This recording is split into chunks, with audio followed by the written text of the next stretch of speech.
Welcome back, ladies and gentlemen, once again to the Perfect Game MLB The Show 20 tournament.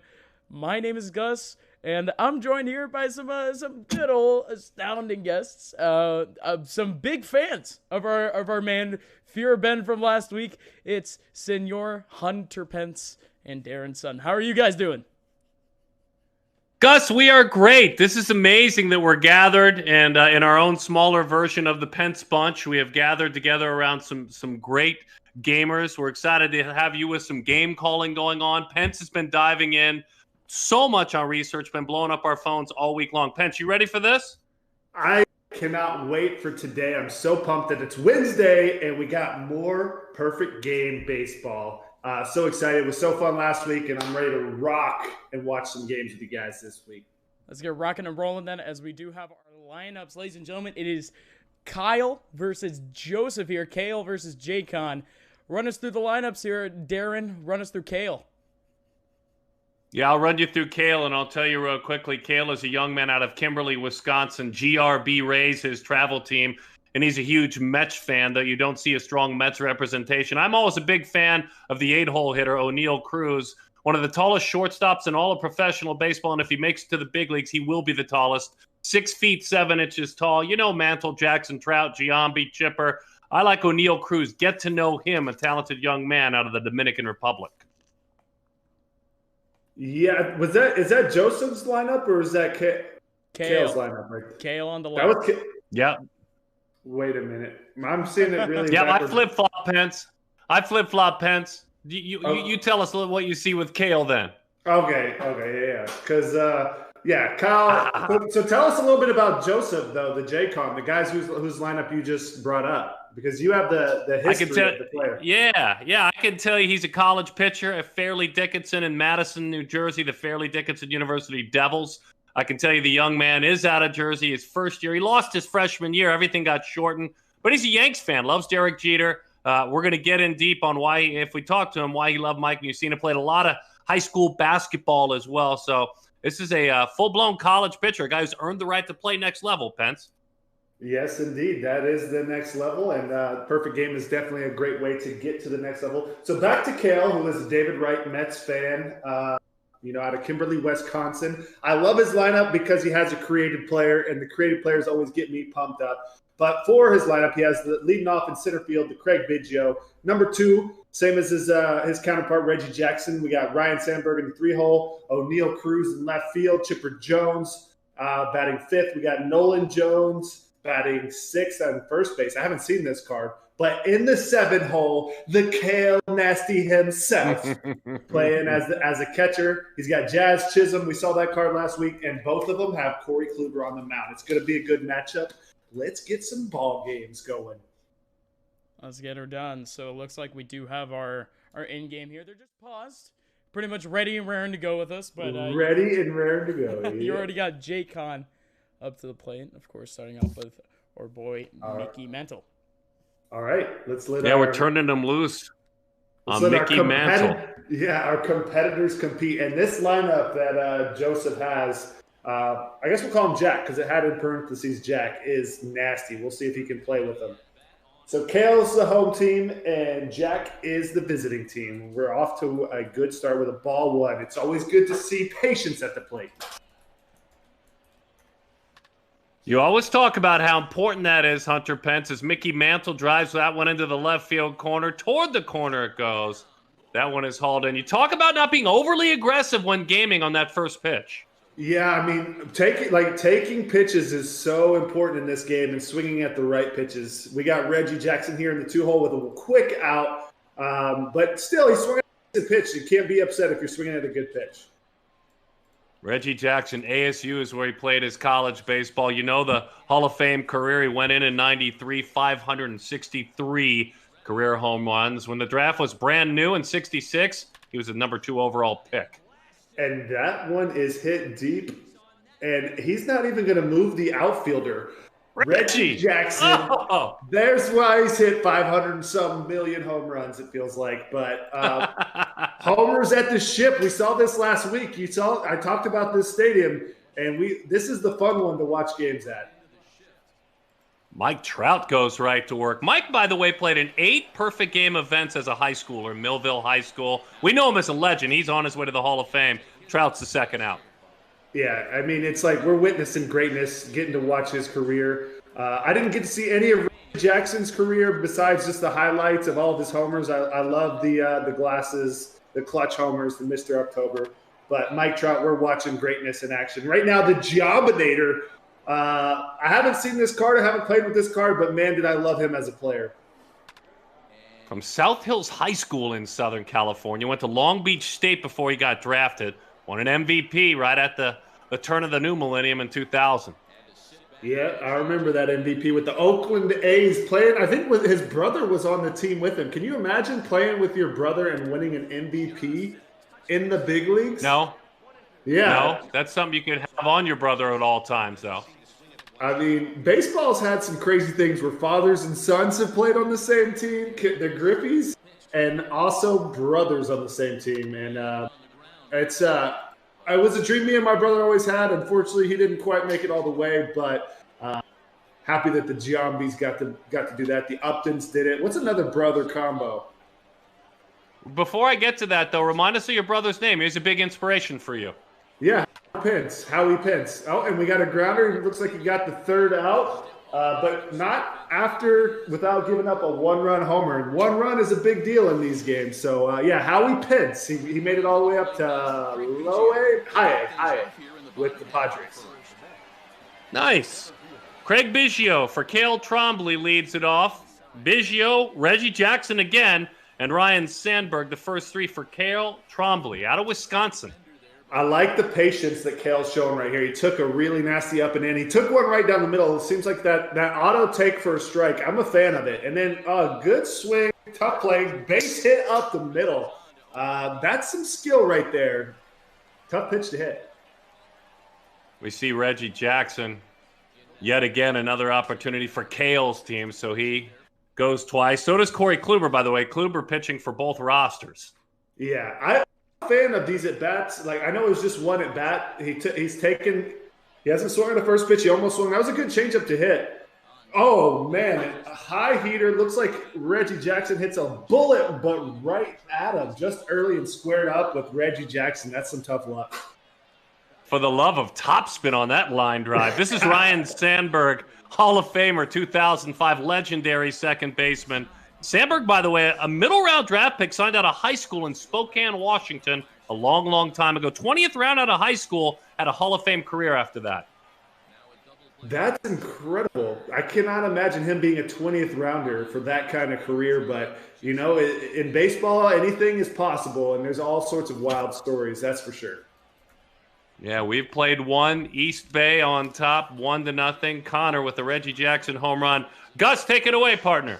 Yes, sir. Yes, sir. You got the Chipper Jones stepping up, a great overall card. Even better in terms of batting. And, I mean, just looking at that last inning, at least the bottom of it, man, those sinkers, those are going to get you every time. But that Kluber sinker is tough to hang with, that's for sure. Look at that take. That's a good take. I'm still really liking the skill level of these two players. Good at bats. This is anyone's ball game. And I like the discipline, too, coming in from our man Kale. I mean, right before he took the at-bat, he was down 1-0. He actually took a little bit of a breather, a little bit of a break. We got a 3-2 count, and Kale is going to go for a tough pitch right here. Oh! Yeah, he takes a walk. There you go. That could be a spirit breaker in MLB The Show. Like being a pitcher and walking a guy, it's tough. But you can get a lot of ground ball double plays just as well. So you got to stay disciplined on the mound. That's for sure. Ooh. Gary Sanchez, 90 contact hitter, going to be able to at least boot on. At least a single here, and that'll bring in man in scoring position. At least over to third. But even then, swinging at balls on the outside, and it just doesn't work on his favor. That was a high and tight one right there. That's a tough pitch to hit. You got to sometimes tip your cap. And I'm proud of Kale, actually, for not going and trying to, like he kept going for his tough pitch, and he got it right there.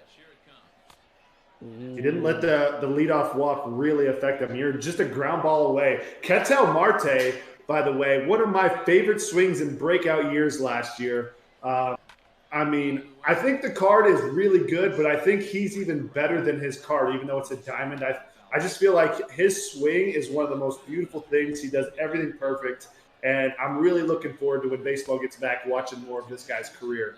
Right, he's one of the better batters, at least for his rating. He's pretty much on the verge of being a high 90 diamond, but he's on the verge, like I mentioned before, an 85, barely making it into the threshold. And got a knock right there, though. Got a knock right there. For a little guy, just absolutely incredible pop. So who is this batting right now? What's the O'Neal Cruz?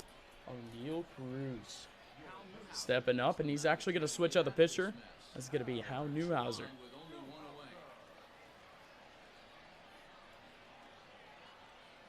Both guys with O'Neal Cruz. One has him in left field, and one has him at shortstop. Wait, power hitter. Correct? If I'm not mistaken. I mean, at least just talking about the card. Great power hitter, but I don't even think it matters. He actually switches out midway. And this one is going to be tagged up, going to try to make his way all the way over to home, and yep, no, going to make it on in with ease. Nice sack fly. Little execution in MLB The Show. You love seeing just like, that's baseball 101. Get a guy to third before 2 outs and get him in. It's not as easy as it looks, especially in MLB The Show. So that, I got to applaud. Some good play to manufacture a run. So shout-outs to J-Con here. Not J-Con, I'm sorry. Shout-outs to Kale. Consistently switching out his hitters to at least trying to counteract the right-to-left combo. And look at this. He switches out over to J.D. Martinez in the 9-hole. Yeah, J.D. Martinez for Hal Newhouser. You want to always have that righty-lefty matchup. The managing in these 3-inning games is extremely important, and it's definitely a fun part of the game. It's fun to have a good little pinch runner as well, and that'll do it for the top half of the second inning. Adding on a second run, I really feel like Kale could still come back here. It's anybody's ball game because he showed the skills to me for hitting. Yes, sir. So now the Aroldis Chapman, Gus. Have you faced any Aroldis Chapman yet? Not have you gotten any more practice in? Oh my gosh, man! I mean, I've heard nightmares about this card, man. Because I mean, I'm so glad that I haven't been able to face this one because you know, I faced my fair share of good pitchers, but at least in my good old battle royales and showdown modes, I haven't not too much Chapman in battle royale, yeah. And I have this card on my Diamond Dynasty team, and it is fun to pitch with. It's a little wild, so you can get some walks off of him, but he is tough to square up. It's hard to throw strikes with him, but everything looks like a strike. As you're watching these balls come in, look how quick it comes in. You have no time. 3-2 count here. Big pitch, and oh, he makes it. He's an easier card to get to. He has 100 in both speed and breaking. So, I mean, a tough card to say the absolute least. And he's only an 85, but I don't even think it matters. That one's so deep left. Oh, foul. Again, Chipper Jones, an incredible overall card, and he pulls him into the 5-hole. But currently down in an 0-2 count. That one's going to be outside. Good discipline. I got to say, like, playing against Chipper in his last years and, you know, and now, like, me getting, you know, a little bit on the field and knowing the difference your body, he was just a master hitter because his body wasn't moving like the athlete he was as a young guy, but he just could hit everything, everybody, just pure hitter. And just I wish I could talk hitting with him because I feel I'm not sure if he's just like so gifted or if he just has secrets. You know, I felt like he had secrets that he didn't tell anybody about. With Nolan Jones, third baseman, stepping on up, and that one, oh, that is such a weird slider. That slider is perfectly into to throw it for strike, and then that front door, lefty on lefty. He's not going to pinch hit here to get a righty on this Chapman card.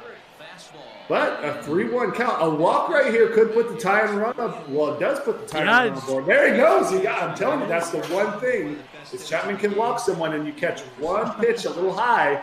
The high fastball in this game goes a long way, especially at the shift. Boys, guys. Nolan Jones, just to quickly update you, Nolan Jones, a 2015 Perfect Game All-American, signed out of high school. This is a 6'4" corner infielder. Big Nolan Jones, BG This is alum. your guy. This is your guy. Is he a switch hitter?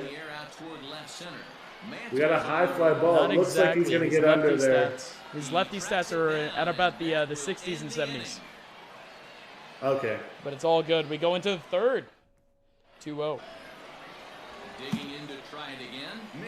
So 2-0. All right, trying to put this away. O'Connor's trying to put this game away. He'd love some more runs. Try to add on in this situation.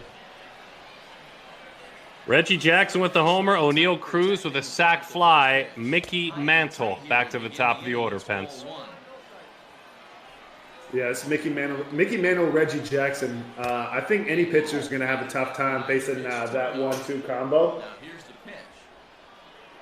And you top it off with a sprinkling of Mike Trout in the 3-hole. This is why MLB The Show is great, is you get to have a lineup like that. Ooh, but he gets a long change up. Hello, Mickey. The old combio, Darren. Pence, you look like you got a haircut since we saw you. Do I? I showered. Tighten it up a little bit? Oh, nice. Well done. I did cut the beard, though. I did cut the beard. Full count. Okay. We're at a full count. Mickey Mantle's still alive. And a curveball, hanging curve. Skies it. Toward the wall, left center field gap. In the end, it's an easy chance, but Mantle, as we talked about earlier, followed by Reggie Jackson. Homered in his first at bat for Jack O'Connor, the New Jersey man. It's interesting that he's leaving Hal Newhouser for. Granted, it's lefty on lefty here, but to try to go 2 innings with a bullpen. Yeah, Twombly making that decision. And he falls behind 0-2. Bases are empty, 1 man out. And it's a ball and 2 Wow, that's a bold take right there. Jack a pretty is not, pitch, little cutter over the outside. All right, if we could get this 1-2-3 inning, Kale's still. Whoa, that was bobbled, hustling around, in there. Wow, there's a break right there for Jack O'Connor's team. Yeah, that can get tricky. That happens to me quite a bit in this game. It's getting your players to turn in the right direction. Sometimes the defense is a little slick. So good base runner right there to get the second for Jack. Mike Trout, his travel team was Tri-State Arsenal out of New Jersey. Now in the big leagues, Mike Trout, high fly, left field. See ya! Mike Trout! The New Jersey player takes one deep with the New Jersey player. Standing in now, Jason Giambi. Bang! I'm done. Hunter's got bars, too. Hey. That is a pretty big. That's a pretty big nail in the coffin. It's going to be tough to score 4, but you never quit and you never know. Leaving Newhouser for Trout, the left. That's just a tough matchup. Center field, Jason Giambi. Second out of the inning. To quote Hunter Pence, you never give up and you never know. You never give up and you never know. I like it. Well, now he's making the change.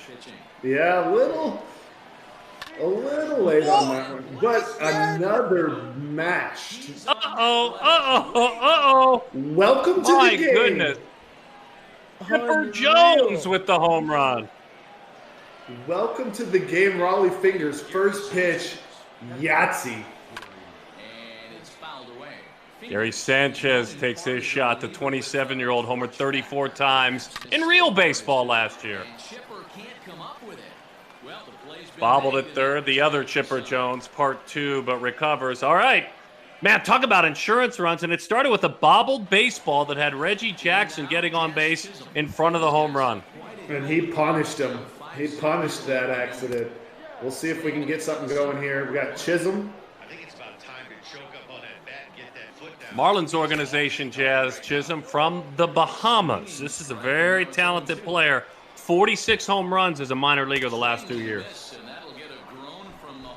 2 years or or 46 Two. each year? Okay. No, the last 2 years. Yeah, the last So two. averaging 23. He's gone now, though, so see you later, Chisholm. Is that Big Adam Dunn? Big Adam Dunn. Yeah. This guy. It's a heck of a card in this game, too. But, man, was he legendary pop. I got to play against him through my younger years. And, man, it was fun watching him hit. He homer walk, like the great OPS combo. And the worst thing is he has 100 power versus righties. So, I mean, he was lining up for a homer there, but even then, he just couldn't get contact. That was what happened a lot for Big Adam Dunn in his real-life career. Yeah, homer, walker, strikeout. Look at this, though. 2-out lightning, baby. Craig? You never know. Get some more Not done. The 7-time All-Star, Craig Biggio. 3,000 hits in the big leagues. He's got one here. Reggie again. Oh, that's a good looking. Reggie. Get away from him. Toward the And he's wall, gonna make left the center. play. Oh, my goodness. It's run now. So Jack O'Connor out of New Jersey defeats Kale Twombly's team, the young man out of Wisconsin. Ball game, Reggie Jackson homer. O'Neill Cruz with a big sac fly, and then add-on runs Chipper Jones with a homer as well. Wow, O'Connor wins it, gentlemen. Yeah, yeah, absolutely. Just he was squaring baseballs up. He just, took advantage of the one little bobble ball, but he hit a lot of homers. That was 3 homers in 3 innings. That's impressive hitting. yeah, absolutely. Not just that. Yeah, I mean, beautiful. Just hits to runs ratio, 1-to-1. 5 hits, 5 runs. Real stellar. High efficiency. Yeah, when you're hitting a lot of Yeah, homers, good that'll stuff. happen. Left no one on base, apparently, huh? No, absolutely not. Well, he did have a walk, so maybe he left one guy on base. Technically, yes. Could have been that. So, ladies and gentlemen, we are going to have a winner's interview real quick. But in terms of what you guys saw, kind of out of the lineups, especially you, Hunter, this was as even of a lineup as you can get. Jack better. Just Mickey Mantle, Reggie Jackson, Mike Trout. Like Mike Trout to me, and like the Reggie Jackson, Mickey Mantle, those are like the 3 best cards in the game that I've played with. After that is a couple of the cards I'm not super familiar with, but those 3 are incredible. I always like seeing O'Neill Cruz. You guys know that. I love when the kids play. Even though the big boys homered, you had Reggie homering, you had a home run from Chipper, you had Trout doing his thing. I love the 21-year-old 6'7" at shortstop. He managed to play for both teams, by the way. Both teams, O'Neill Cruz. When he gets to the big leagues, boys, he'll be the tallest shortstop in Major League history. Everyday shortstop when he gets there. I'm excited to see this guy because of your enthusiasm. I can't wait. And what team is he with? The Pirates? Pittsburgh Pirates. The O'Neill is the fact that his dad was a massive fan of the Yankees, and Paul O'Neill, albeit in the Dominican Republic, was his favorite player. So he's named after Paul O'Neill, O'Neill Cruz. I'm excited. That is a legendary story. All right, boys. So we do have our interviewer coming on up. It's our man, J-Con. J-Con, what's up, man? Hello. Run us through the game, man. Hey, So, Jack. I mean, it was just overall great hitting from yourself. Thank you. I mean, Hey, Jack, tell us a little bit about who you are before Hunter and Gus dive in more on the game. Fairleigh Dickinson in Madison. You are a college pitcher. We saw you quite a few times in high school, different PG events, all tournament at a PG event in 18.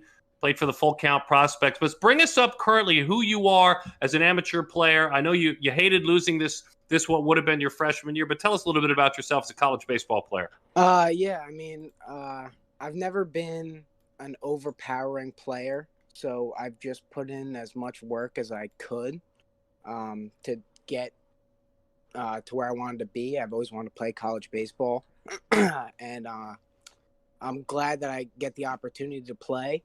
But, I've never been, I've never thrown like 99, whatever, like knocking kids out. But I've just been pushing, trying to be the best that I could be.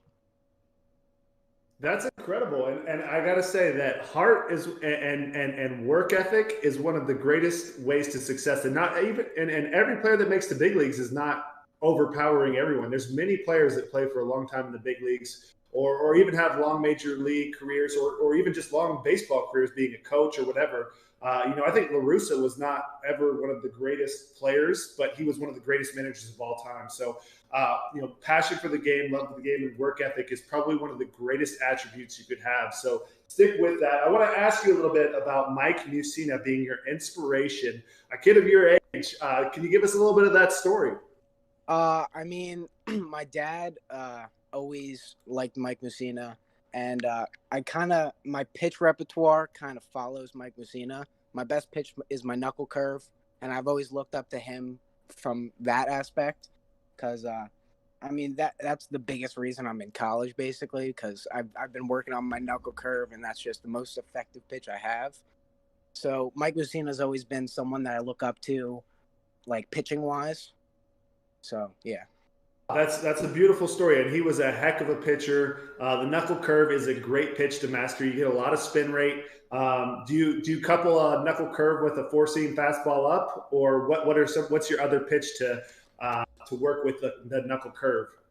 Yeah, I got a four-seam, a two-seam, a cutter, and a changeup. So I kind of mix it in. Yes, that's very Mike Mussina of you. I love that. And it's tough when you can move the ball all of those ways. And let me tell you, one of my favorite quotes all time is from Trevor Hoffman, Hall of Fame closer. And he said, pitching is like real estate. Location, location, location. So all the best to you with that. Keep it up. And Gus, I'll let you hit our man up with his gameplay, with his practice. Have at it.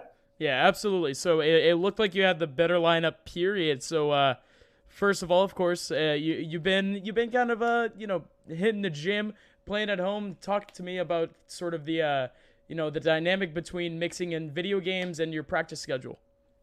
Most of the time, our coaches want us doing stuff that's going to get us ready for the upcoming season, because he feels like if we're constantly working, he doesn't think other teams are putting in as much work as us, and he wants us to be as ready as we can be. So I'm trying to put in as much work for baseball as possible. And then in my free time, I work and play MLB and hang with friends sometimes, social distance wise. There you go, staying responsible. And talk to me about at least some of the pitches that you ended up taking, because some of them were handed to you on a silver platter. Sinker down the middle, a little bit over to the outside, but you had them perfect. In terms of hitting in game, you didn't really need to mix in any fielding either. How long have you been playing MLB The Show and kind of working on those fundamentals? Probably 3 or 4 years. But there's certain pitches that are strikes that just are hard to hit, so I might as well just take the strike instead of pop out or something. So I just take them and wait for a better pitch. Good stuff. All right, it seems like we're all good, guys. Yes. Yeah. Congratulations on the win. And I want to say having an approach at the plate always helps. And it's very tough to hit an MLB show, very tough to hit in the game. Good luck the rest of the way, man. It was fun watching you play. Thank you very much. Jack. See ya. All right, ladies and gentlemen, we'll be right back with game number 2 of our broadcast. It's going to be between Braden Sharp and Bradley Blaylock, so you guys don't want to miss it. We'll be right back with the rest of our Perfect Game Esports Invitational.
Welcome back, folks, to the Perfect Game Esports Invitational. My name is Gus, joined here by Hunter Pence and Darren Sutton, and we're already quick, ready, and raring to go. We already have Braden Sharp and Bradley Blaylock ready and raring to go in our next game.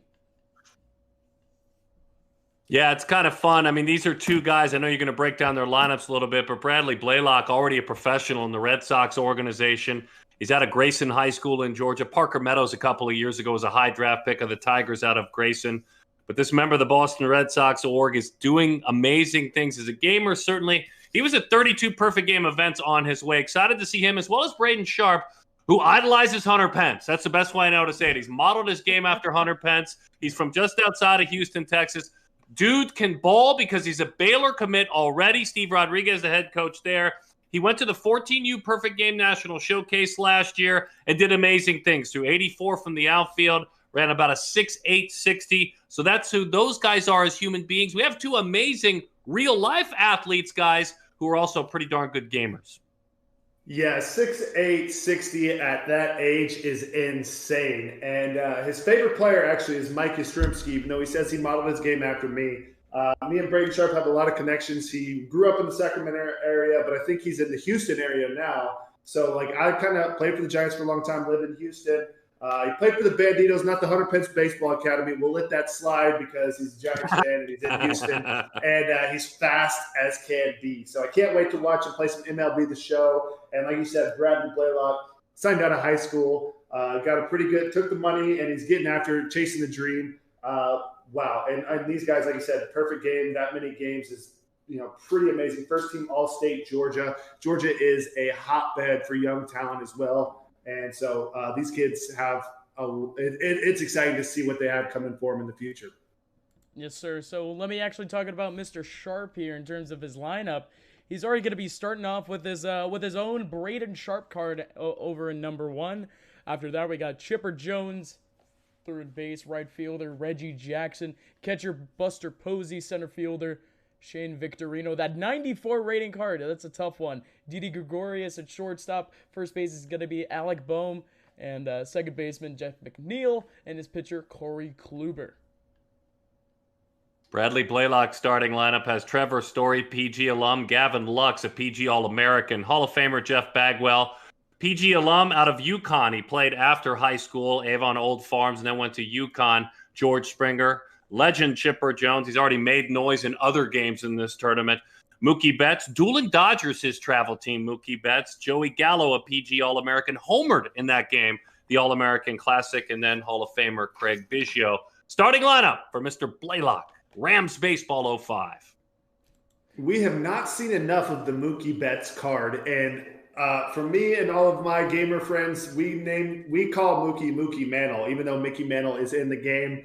Mookie is the Mookie Mantle. So this card is legit. It's clutch, and I'm excited to watch this game. This is a balanced matchup with lineups. Two savage athletes. Now let's see some gaming skills. Yes, sir. Yes, sir. Love to see it. Love to see it. So we do have, a little bit of a curveball. Also, I'm looking at, at least Sharp's bench, and I mean, man, he's also stacked there. He's got JD Martinez raring to go. He's got the 83 Jackie Robinson. Not exactly the upgraded one, but that's still a very solid card. And I mean, man, these guys know what's up in terms of MLB The Show. And it's very early on in the game. Not only that, there's a lot of players, there's a lot of cards that can be upgraded through just the packs, through the collections and whatnot. And, it does take a little while to actually collect some of those players, but without some of those upgrades, these guys still have a monstrous lineup. Yeah, and this is what you guys do for me, Hunter. You guys educate me, both you guys. I'll provide the more straight down the middle lane painting stuff. You guys give me the gaming insights, man. That's why I love working with you and Jesse. It's a good balance. The real life stories are so imperative to the whole big picture. Obviously, the cards play a lot different than the players did in their career. So there's a balance. There's the real life aspect, and MLB The Show is so realistic that you forget that it's actually just stats on a card on a in some algorithm. But this the stats are so good that MLB teams actually use the game to help with their scouting. That's how good it is. Now, is the game live? I'm not getting the feed right now. You guys should have it real quick. Just give me a second here, boys. All right. We'll be ready. We'll be ready. I'm not seeing it with Hunter. We'll get there. Okay, good. I was like, if I missed it, here we go. There you guys go. We had 2 outs in the first. Yes, sir. They had. I mean, you guys were talking about prospects. I mean, talk about one who has made some moves already, at least in the online world. For myself, Gavin Lux, good old G Lux. There's a lot of talk about this kid, and apparently his card is really incredible in this game. It's 90 plus in the 1-2-3 inning. Easy as pie. Those were some corner tough pitches, and Bagwell goes down. So that was Braden Sharp pitching right there, and Bradley Blaylock hitting. So Braden's now up to bat, our man from Houston, the Baylor commit. Oh, and look at his team. The Bay, he has the Bay already. And one of my I really love the Baylor's baseball stadium. I played there in college because I went to UT Arlington. One of the best college stadiums you'll ever see. They're just phenomenal and an incredible education as well. So super pumped that he's committed to Baylor, and he's repping the Baylor Bears green and gold. Love it. And look, and your boy Bradley Blaylock is repping the Georgia Bulldogs. So this feels like kind of the college matchup, even though we got a high school kid and a kid that's playing pro ball. Right, and even if he went to Kennesaw State University, he still has the Georgia logo up. So you kind of see where the affinity aligns. It's all good. Quick, and we got 2 down already, Gus. We do see the Chris Sale stepping up. Chris Sale is a bold starting pitching. Like, that card has not been that good for me. But he's got 2 quick outs here. Yeah, I mean, he's nasty in real life, but the card in the game hasn't been – it's tough to command. I probably haven't given it enough time to really master. But Reggie Jackson, left on left, we got a good 1-1 count here. Ooh, looked like he was baiting him for the up and in. Did you see the PCI? Yeah. Watch this PCI, Gus. He's anticipating up and in. Look at that. Slider and absolutely juices it foul. What is it? It's the pitch contact indicator, something of the sort. I think I might be crazy. He was looking for the up and in every one of those pitches except the last one, right when he buzzes one up and in by him. That's a bad feeling when you're looking up and in, looking up and in, looking up and in, and you don't get it, and then you stop. And they throw it. This is going to be a pitcher's Mexican showdown here, my friend. It's just mano a mano. And these hitters aren't doing much. I mean, that's a deep one, but it's still going to be a good old easy out. Darren, take it away. Bradley Blaylock 1 out quickly as that one is crushed to center field. George Springer, Chipper Jones. He looks comfortable in that Georgia Dogs uniform. The legendary switch hitter and Hall of Famer, Chipper, against Kluber. Could you imagine look at that ball travel. Not a bad approach there. Yeah, I mean, 2 pitches, 2 quick outs, it feels like. And Chipper Jones never went to college. The man was like in the World Series at 18 or 19, it felt like. Yeah, 95. He made it all the way as far as he could go. Won a world championship. Chipper signed out of high school. You're exactly right, Mr. Pence. This is Mookie Betts. You were talking about Mookie Mantle. This card just has the magic touch. I don't know why or how, but he just always seems to change the game. Kind of like he does in real life. Betts, Boston's 5th-round pick back in 2011, was a Tennessee commit out of high school. He's just got that magic touch, and man, he is incredible to watch play in real life. Just a pure athlete, all around, defense, offense, mental, and not to mention just a big heart. One of the most giving players. Done some incredible things. I remember hearing the story of him in the World Series. feeding homeless in between the games. So like that's just you gotta root for this guy even if he's on your rival team. Me being a Giants player, so cool to see the card, even though we get a deep fly ball. Betts gave it a ride, no doubt. Betts, by the way, played his travel ball, Doolin Dodgers. Blaze Jordan, remember the Doolins Dodgers, will be a first-round draft pick this year. Same travel team will be a very, very high pick. All right, away we go. It's a chance to see Mr. Braden Sharp's squad. Pride of Baylor in a couple years go to work. Gotta love the Buster Posey card here. I'm a fan myself. This card has major contact. I feel like I hit a lot of singles with this guy, but we get a grounder to the third base side.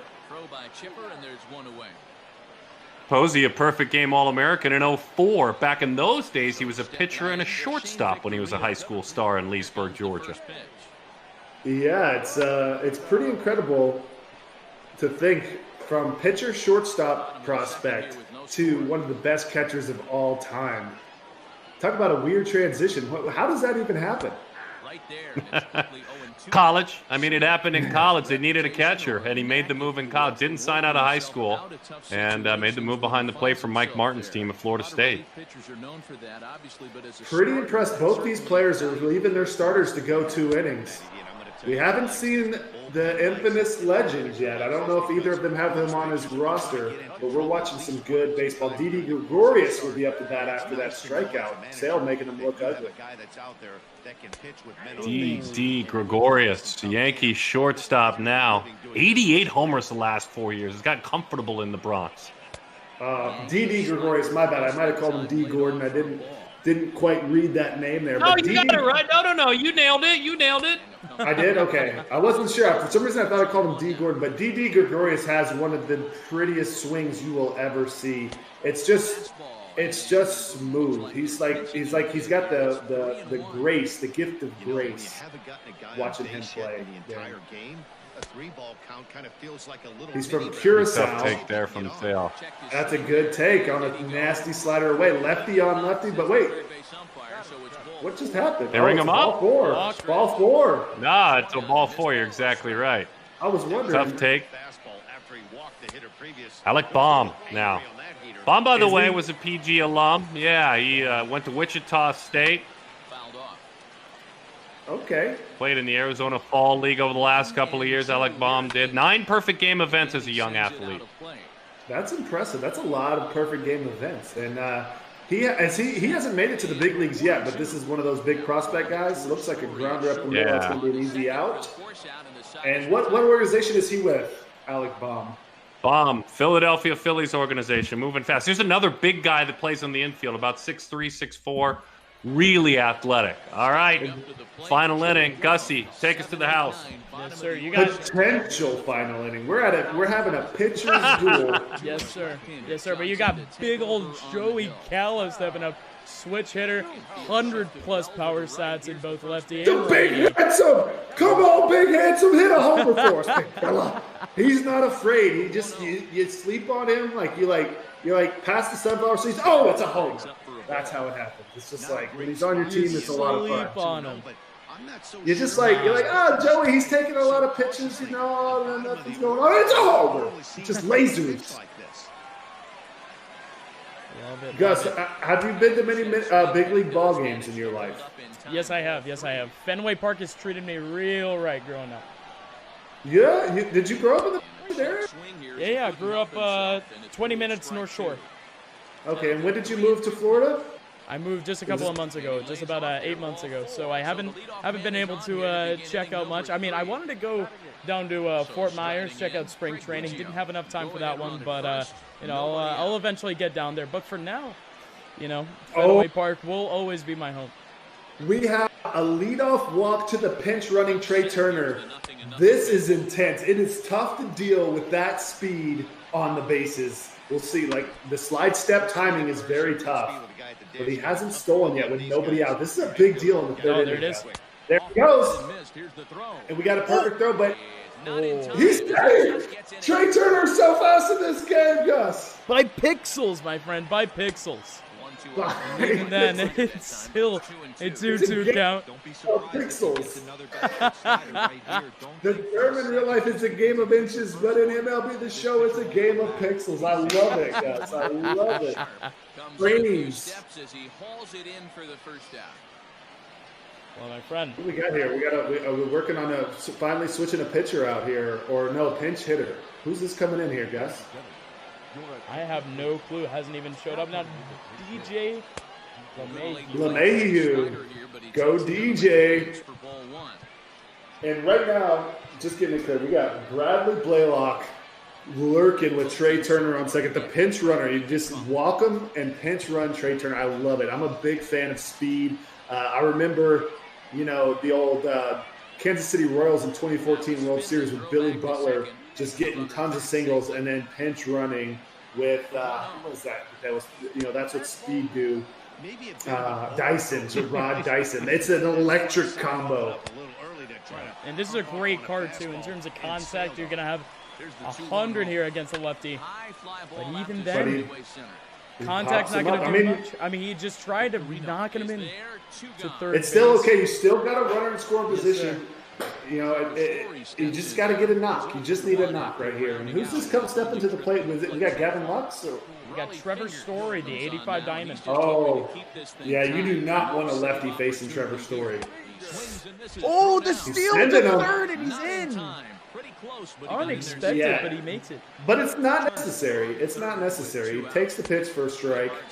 Now we got 0-2. You just got to get a hit here. I thought he was going to work around him right here. A little bit extra. He fouls it off. He's trying to throw a ball. That's a good take. This is a big moment. Third inning right here. Oh my God! Power taken. A game of pixels, and again, barely making it through. He paints the top of the zone. Unreal. Man, you can't keep your hand in the cookie jar too long. Just like all those corner pitches, eventually they get you.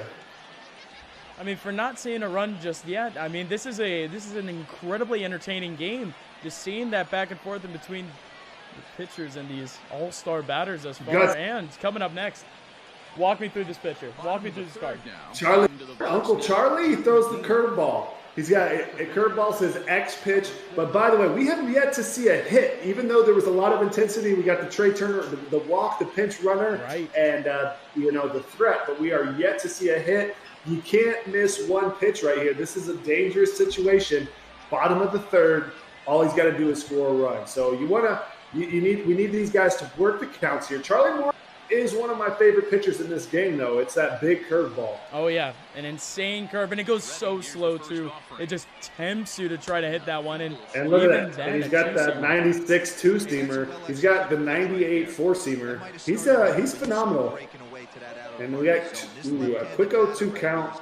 That looked like he just took a ball. What's happening? Did he swing it back? I think he did. He check swung and then was a little bit too far out. And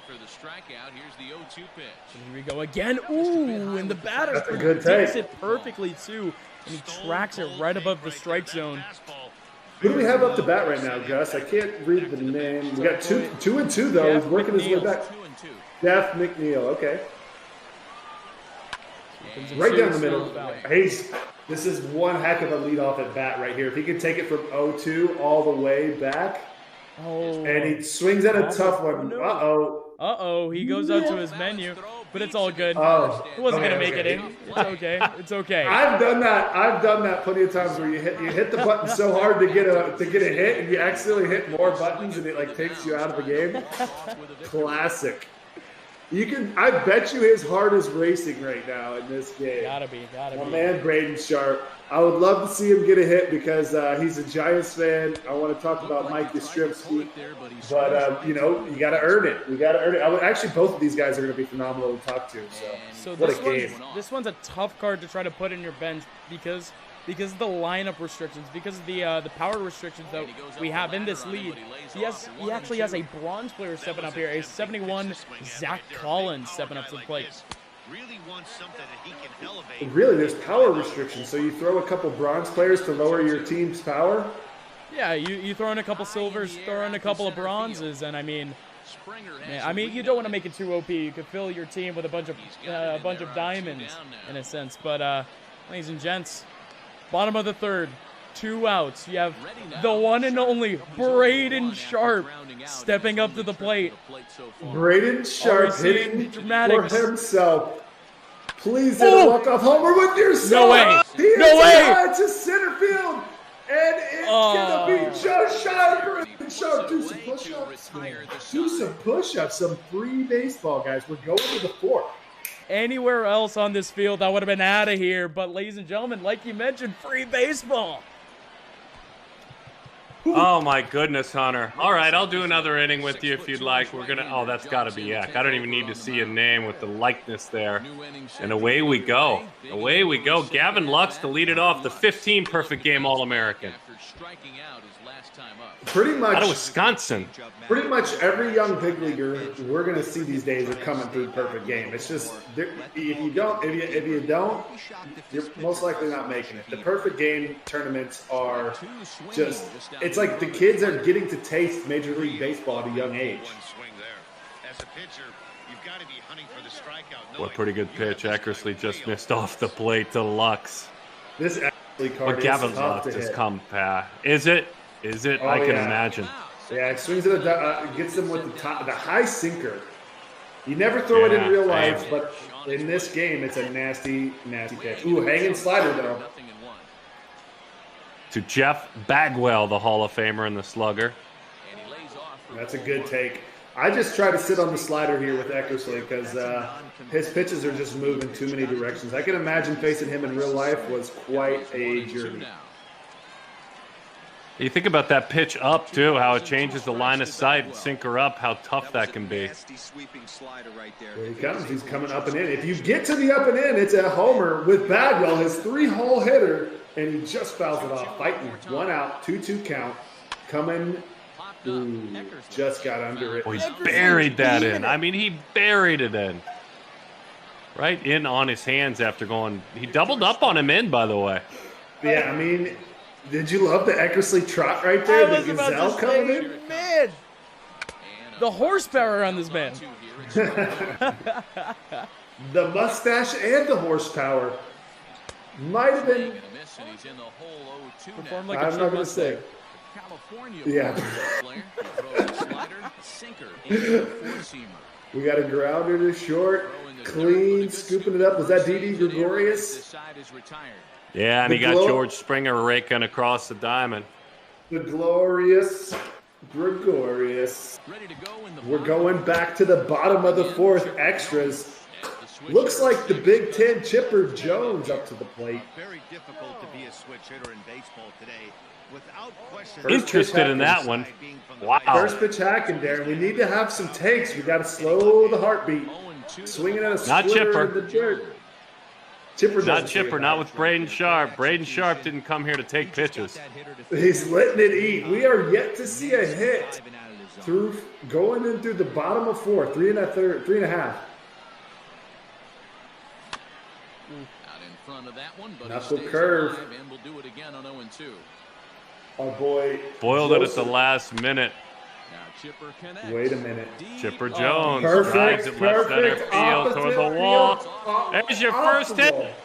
We have a hit, a lead-off double for Braden Sharp. And the Jambin. Was that the Jambin? No, that was Chipper Jones. That was Chipper. And Chipper he's going to Jones. intentionally walk high. Go ahead. Yeah, they intentionally walked what looked like Gregorius back there, I should say Giambi, for Posey. Posey hugs the line. To the bag, on to first. Double play. Oh, man, in time for a double play. And I was going to say, it's a very wise intentional walk in this game. You get a lot of double play balls. Puts the pressure on you big time. Trying to move up. Into scoring position he goes. Shane Victorino. Reggie's in scoring position. One of your old teammates. Yeah, he's clutch, man. I like this hitter for just needing a single. But we got 1 and 2 right here. Quick 1 and 2. He is firing. This is like tempo times 10. He's just loading and firing. That's a good take. Full count right here, Darren. And that misses Ball so it's first and second 4. now with 2 out. Oh my goodness. Just off the plate. Here's Didi. First pitch of the at-bat. But to be fair, he had the base open. There was nothing to worry about there. He needed to go for his pitch, and he made it as borderline as you could, grinding these at-bats out. And another great take. Braden, I hope he gets rewarded. That's his pitch, and he leaves it down the middle. He still got another strike to work with, though. Oh, that's got to be it. Didi down the line. That's a fair ball. This That ball one game rolls down is the line over. all the way, and that will do it. Walk him off, Didi Gregorius. Hello, Braden Sharp, the victor. Wow. I mean, he grinded out those at-bats, and Bradley was just firing, like no time to think in between. Like, I'm calling time or something, and he just like is taking some of the toughest pitches we've seen all game and puts together. What an inning. He deserved that 100%. Wow, what a fun game that was. Braden Sharp, I'm excited to talk to the young man who just finished his sophomore year in high school and see what's next for him. Maybe his freshman year, if I'm not mistaken. Yeah, just finished his freshman year in high school. And, Chipper Jones pitches in. George Springer was nice. Gus, what do you got for me? Well, I mean, my man, I was actually looking forward to talking about yet another inning here with our man Pence, but you know what? Sitting back, first of all, just talking about the Gregorius pick period for this squad.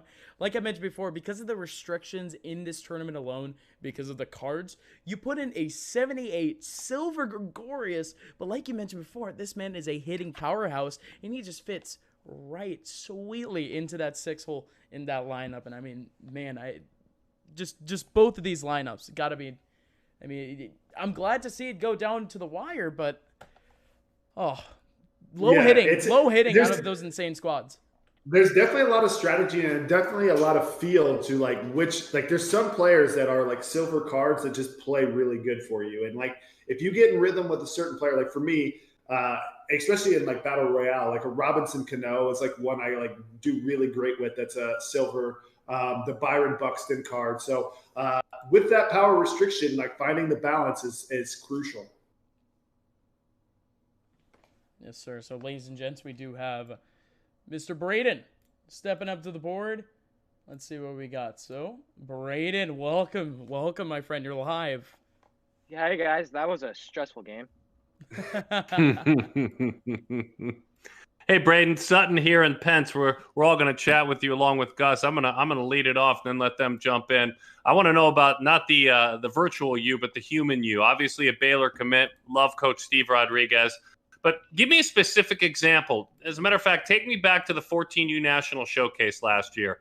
You did really good things. You know, when I read the scouting report, I hear about who you are as a hitter. But why don't you tell me what that experience was like, Perfect Games 14U National, and how you're evolving as a baseball player? So when we first got there, I first got the invitation.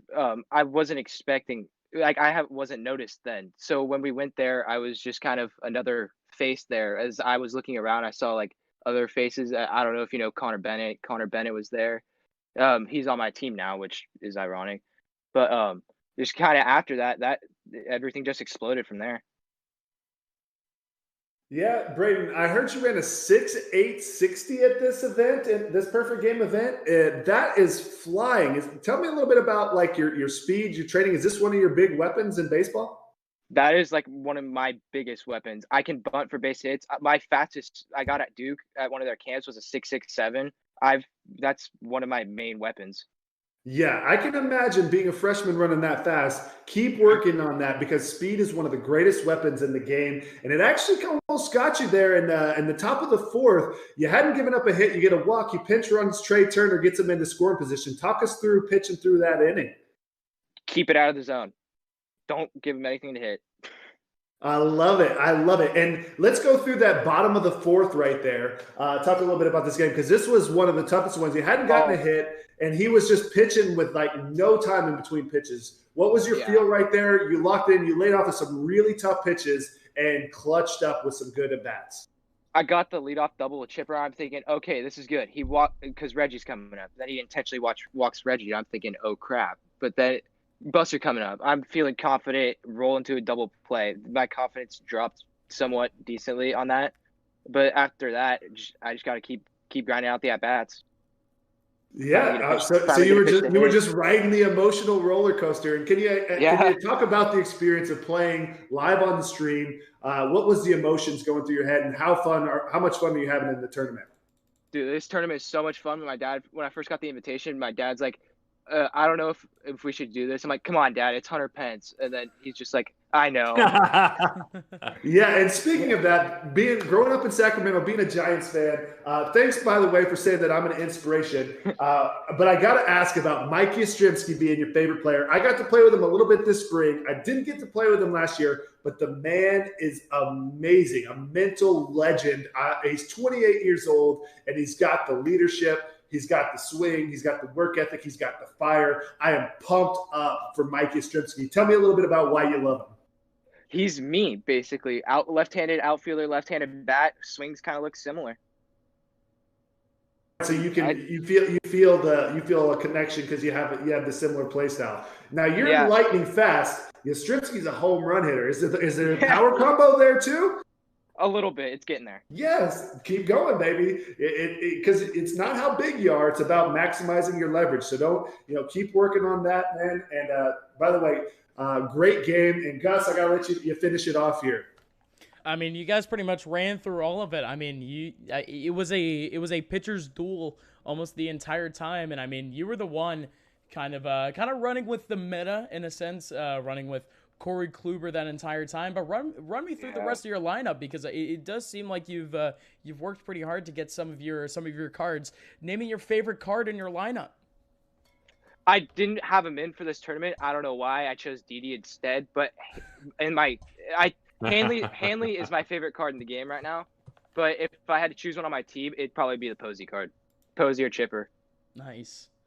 Yeah, no, Chipper, great all around player, and I mean.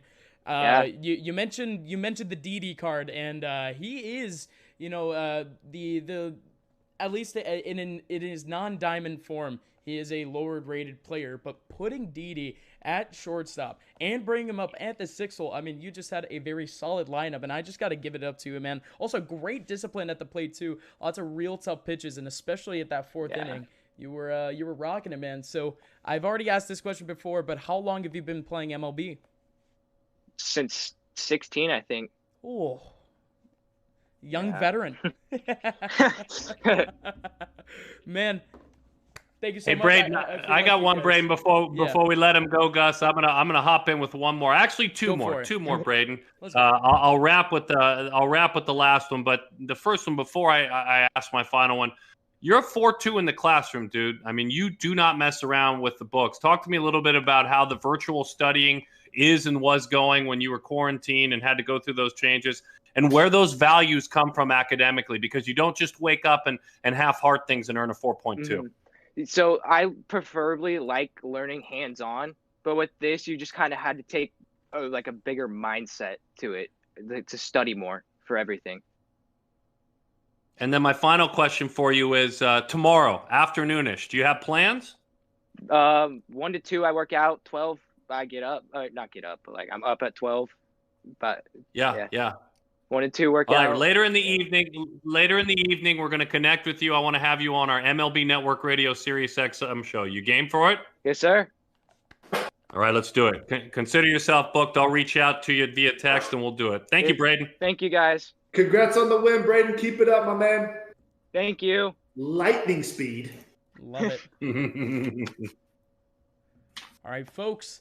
We do have a little bit of a schedule change, as we aren't going to have our 3rd game in the lineup. So we're actually just going to be jumping right into our next game. After that one, it's going to be Blake Wilhoit facing off against Eli Cantu. So guys, please stay tuned for that next one. We'll be right back with a continuation of our week 2 of the Perfect Game Esports Invitational. We'll see you guys in just a little bit.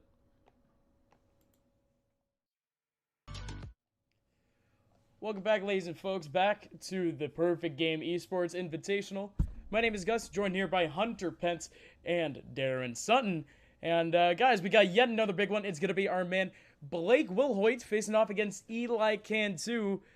Talk to me about some of these players, guys. Yeah, I'll take Blake real quick, and you can give us a little bit on his lineup. And I know there's somebody on his roster I want Hunter to break down. But Blake Wilhoit's a 21 grad. He's out of Midlothian, Texas. He plays for the Sticks 21 Black travel team. And Blake's got some big events coming up. He's playing a lot this summer, the 17U South Championship, 17U South World Series Perfect Game events, and the 17U WWBA in Georgia. Jenna is his mom. She played college softball. Randy is Blake's dad. He played college baseball. And before, Gus, you give us the lineup and break it down real quick, Sure. Hunter Pence, in his bullpen, is one Mr. Ryan Fearabend. In his bullpen, Word of the day. right there, Fearabend. I see it over your shoulder. I mean, define legend, and it's right there. It's Fearabend. And to be honest, it's like, now that I know that there's a rating, like a cap, he's got to be on your team because he's a 49 rating. It's as low a rating as you can get. Yet he's the best player in the game. He's a legend. He's a left-handed knuckleballer. I see you throwing it up there. You can't hit it. It's a ghost. It's a smoke and mirrors. It's a smoke bomb he throws up there. Love it. Gus, Love it. Baby. we saw the damage that he did last week, but let's go and look at our starting lineups here, folks. So, Blake Wilhoit. We have ourselves the second baseman, DJ LeMahieu. We have Bryce Harper stepping up right after, Albert Pujols, Joey Gallo, Gary Sanchez, Chris Bryant, Curtis Granderson, Cal Ripken Jr., and stepping up as a pitcher, John Smoltz. A great starting lineup. Elias Cantu Jr. Eli Cantu is 33 years old and a proud dad, and his son can flat out ball, by the way, at Carroll High School in Southlake, Texas, his son Elias. And Eli's in it to win it. What I love about his lineup is the following. Perfect Game All-Americans, top to bottom. Bryce Harper, a PG All-American. Javi Baez, a PG All-American. Yasmani Grandal, Chris Bryant, all coming through as Perfect Game All-Americans. Oh, sorry, Eli, I like your lineup better. You got a ton of PG All-Americans in there.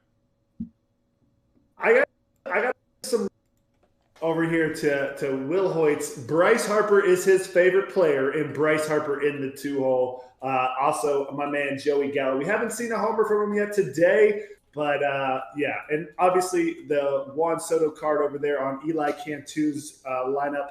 Love that Juan Soto card. I'm going to these guys play some baseball. How about you?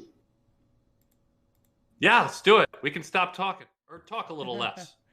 Talk a little less because I mean, if I'm being completely honest, I want to see what the in-game action is going to be like, because looking at these lineups, it's sort of a mix of these. We have a heavy abundance of golds in both these lineups, especially here with Deuce. Essentially, the back half of his lineup, all golds, all gold cards, and coming in for Blake, his middle. I mean, at the beginning he has full golds, and at the very middle he has just a 4-hole of just straight diamonds. So I mean, these two, they have some little secrets up their sleeve.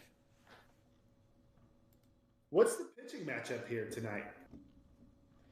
The pitching matchup, at least we only know of one of the pitchers for now. All right. So Blake, the 17-year-old from Midlothian, which is actually really close to a place I grew up. I grew up in Waxahachie, even though I was born in Fort Worth. I spent some of my younger years in Waxahachie, and we'd always drive through Midlothian. Really pumped. Oh, he's pitching. So then Eli Cantu, the Pops, the 33-year-old who has 3 sons, lots of coaching baseball, he's an Astros fan versus Blake, who's a Rangers fan. Springer is Eli's favorite player, and his mom is his inspiration. You got to love that, Darren. Yeah, I do love it, and I'm excited about this matchup. Looks like they're playing at Chase Field, interestingly enough, the home of the Arizona Diamondbacks. PG held their national showcase there last year. Looks like Blake is actually going to play as the visiting team and lead things off, because I see DJ LeMahieu. Yeah, they did. I see DJ LeMahieu getting ready to go. Paused momentarily, but LeMahieu will lead it off. I gotta say, LeMahieu, Harper, and Albert Pujols. This is our first PG Invitational game that we've covered at Chase Field. And I love this stadium. I'm here in Arizona right now. It's great to hit at in real life. I haven't played here actually at all in the game. Man, it's a lot to look at here. Whoa. I have a couple of thoughts here because we're actually seeing one of the pitching mechanisms that simply is not used too much in semi-professional and professional play. Yeah, pulse pitching is definitely – this is what my nephew uses, and he is really good. So basically, it's like the ball's doing like this, and then like wherever, if you want to get it smaller, and the ball could go anywhere within that pulse. So it's a little bit random, and there's a timing mechanism to it. But pulse pitching can be sneaky, because if you don't know where it's going, the hitter doesn't know where it's going. DJ LeMahieu rolls it out to the left side for the first out of the inning, and Bryce Harper will follow him up. Harper was an 09 PG All-American, actually graduated a year early, went to junior college, was drafted a year early as well, a first-rounder. Yeah, and this is his favorite player. This Bryce Harper card, can absolutely mash. I'm excited to see this at bat here. And who is it? We got who's pitching? Noah Syndergaard's pitching. Syndergaard. Noah Okay. Syndergaard, yeah. And I think this is an underrated card. The Syndergaard card is so hard for me to hit. A lot of people pitch with him.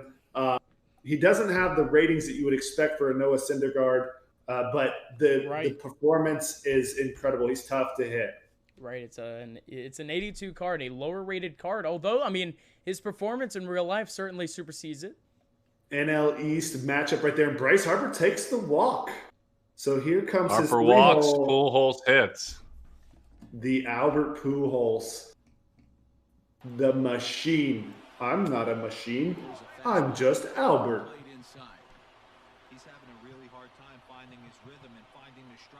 Lollygagger's getting that bullpen warmed up. The Josh Hader card is insane. This pulse pitching, yuck. This pulse pitching is throwing me off for sure.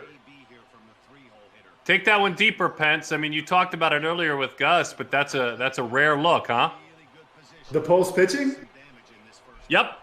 Yeah, it's not too many people play with it. I was actually watching your friend Kyle, who is one of the premier streamers of MLB The Show, and someone bet him in a really big matchup that he couldn't win with pulse pitching, and he was down 5 runs, and he ended up coming back and winning a 9-inning game in a rated match, switching to pulse pitching. And everyone was making a big joke about pulse pitching being the new meta. But yeah, it's basically you're timing the circle, you're picking your pitch, and somewhere within that circle is where it's going to go. The one thing he did say is if you really need to throw a strike, you can just put it in the middle and guarantee yourself you're at least throwing a strike. One of my most favorite calls a couple of years ago was Joey Gallo as a high schooler in the PG All-American Classic at Petco Park, and he hit it about 30 rows deep at Petco Park as a high schooler in San Diego. Yeah, he has that next level pop that you just don't see, just pure power, just an absolute genetic freak. And right now we're watching Blake Wilhoit with amazing discipline at the plate, even though he just swung through that one. He's got 2 walks, runners on first and second, 2 outs. Opportunity for damage. That's what we like to call commentator's curse there, Hunter Pence. Well, it happened after the fact, so I'm not going to take any credit for any of the play. Like, I'm just commentating what I'm seeing. Sure. Yeah, you're Gary right. Sanchez hitting, Josh Hader pitching, but Pence, there is no such thing as curse. As a 15-year announcer, never bought into the concept of the curse. Yeah, you can't blame the announcers for them just saying what they're seeing, you know. And hey, the Hater Nation bringing them in early here. I love it because you got a runner in score position, and this is one of the toughest pitchers to hit. Wasting it up. That's a good take. It looked good up there, boy, I tell you. Gary Sanchez, 27 years old. His last couple of years have been outstanding. He's a 2-time All-Star. Oh, Maybe it was the commentator's curse. Gus, you might have got me. Pence, no, Pence, no. I got him. Gus, stay away from that. No, there is no such thing. There's no curse. Bryce Harper. John Smoltz, yeah. The lollygaggers to lead things going, and Here is Bryce again. I don't remember seeing him in both of their lineups, so something fishy here. Maybe I'm wrong. Maybe I just missed it. Harper batting second for Blake 34-34W. In it to win it's got him leading off. Okay, so they did. Oh, Bryce Harper. The whole camera zoom thing makes you think they just absolutely hit a bomb. I don't play with that, so it throws me off every time. Eduardo Escobar hits in this ballpark. Comfortable. It's his home yard. Now, explain to me this, Sutton. How do we get to Chase Field when we have a Rangers fan and an Astros fan? That's a good question. I'm not sure. This is a random ballpark, but I love it. I love all the action you got behind home plate here. Good. Very busy when you look out there. It looks like a smartphone. That whole wall, it's just as busy as can be. You see the advertisements, a lot to look at, girders, very intense look when you look at it visually. But that little thing below the scoreboard, Pence will tell you about it. The batter's eye, no better batter's eye in all of baseball. Yeah, this view and that we're looking at right here is not the feeling I get when I play at Chase Field. That batter's eye in real life is massive, and you see the ball really good. One of the best visuals for a hitter you'll get here at Chase Field. So it seems like a lot's going on in the game. But that batter's eye, you're right, is much bigger and much friendly to a visiting hitter, especially one that's looking to get right. That's looking to what? Get right. If you're a one for your last 20, you want that batter's eye, man. I called games for the Diamondbacks for 5 years, and I had more guys one for the last 20 leave Chase Field 10 for the last 20. Yeah, and you know what, though, is 2 years ago, I think they added the humidor ball there like they had in Colorado, and offensive numbers have gone down. It's a lot more legit now. We got a strike 3 there, two quick half innings. Still no hits in this ballgame. Nothing. Gussie, take us through this middle one, please. Yes, sir. Yes, sir. So you mentioned the powerhouse, Josh Hader. Yeah, Hader's still in there, but he's facing off against Chris Bryant. And if you look at the stats of this Chris Bryant card, Gus, he absolutely punishes lefties. Not that much damage to the righties. I agree, my friend. I absolutely agree. I mean, that's 92 contact, 96 power on that lefty. And, I mean, man, what a it looks like Eli's not messing with that lefty-righty matchup right there. Very wise here for Eli to switch it up, but we still get a drive, Gus. Yeah, I was about to say, I mean, even with the switch, that's where you're going to see Chris Bryant start to falter a little bit. That's where you actually see the 84 aspect of the card come into play. That's just around 75 for the righty stats, but even then, great moves coming in from our. I love this. I love this walking Granderson because that card is a glitch.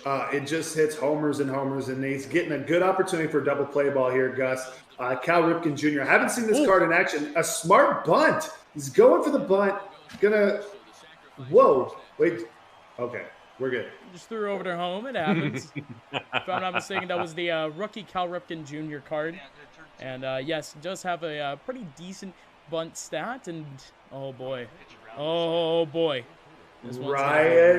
Rhino Howard. And you can't take the pitcher out yet. He couldn't here, though. Maybe the intentional walk here where you just throw really close borderline pitches. Ooh, but he misses over the plate. So that player model, it does look like Ryan Howard from a distance, but it's actually going to be our man Carlos Santana, that 82 card, stepping up. Thanks for that correction. It's all good. It's all good. It happens. It is definitely Carlos Santana, which is another monster card. Ryan Howard was a monster too. Is he even in the game? I was about to say I haven't seen this card. Right, I don't think so either. I mean, he definitely was in the show 19, but I don't even think it matters. Carlos Santana gonna knock it in between left field and center, and man, even with that 28 speed, gonna be barreling in towards second base, and that's 2 runs in. A clutch. He comes through here with the runners in scoring position. The bunt pays off for him. Blake Wilhoit, he was threatening in the first inning, coming through, finishing up, getting a 2-run double. That's big runs in this tournament in a 3-inning game. Intentional walk on DJ LeMahieu, and that's a tough decision considering the fact that you have Bryce Harper stepping up next. And oh, that was hit well, to say the very least. But that's good. That one is going to be chased and no tag up. So Santana is going to be held up at second. Wow, that's a tough play. That's not an easy catch, and I'm glad he was able to bring that home. Sometimes those defenses, those ones over your head, are really tough. So he made a good play there. And I like the idea of not tagging up because you can just get – the base running is really tough. Yeah. Getting to third is that big a deal. The bigger deal would have been to get the guy from first to second, and I don't think he had a chance. Yes, sir. So now you got the 87 rookie card in Albert Pujols. Beautiful righty card with a 100-plus contact. But, sure, that contact is going to at least get you a hit on the ball. But couldn't get solid contact. That's going to be – the end of that one. 2 runs in. A can of corn. Do you remember that one, Gus? Yes, sir. Yes, sir. I've been learning. I wish I could get a cam on Darren right now because the man's taking selfies. He's reveling in the moment. I'm promoting. He's having a good time. You gotta post to the gram. Let them get their selfies. You know, it's 2020. You know, we're Zoom call selfies now. Love it. Love it. Pence, wave real quick. I'm taking a picture. Wave to the camera there for us. Yeah, there we go. Okay, we're good. Sorry.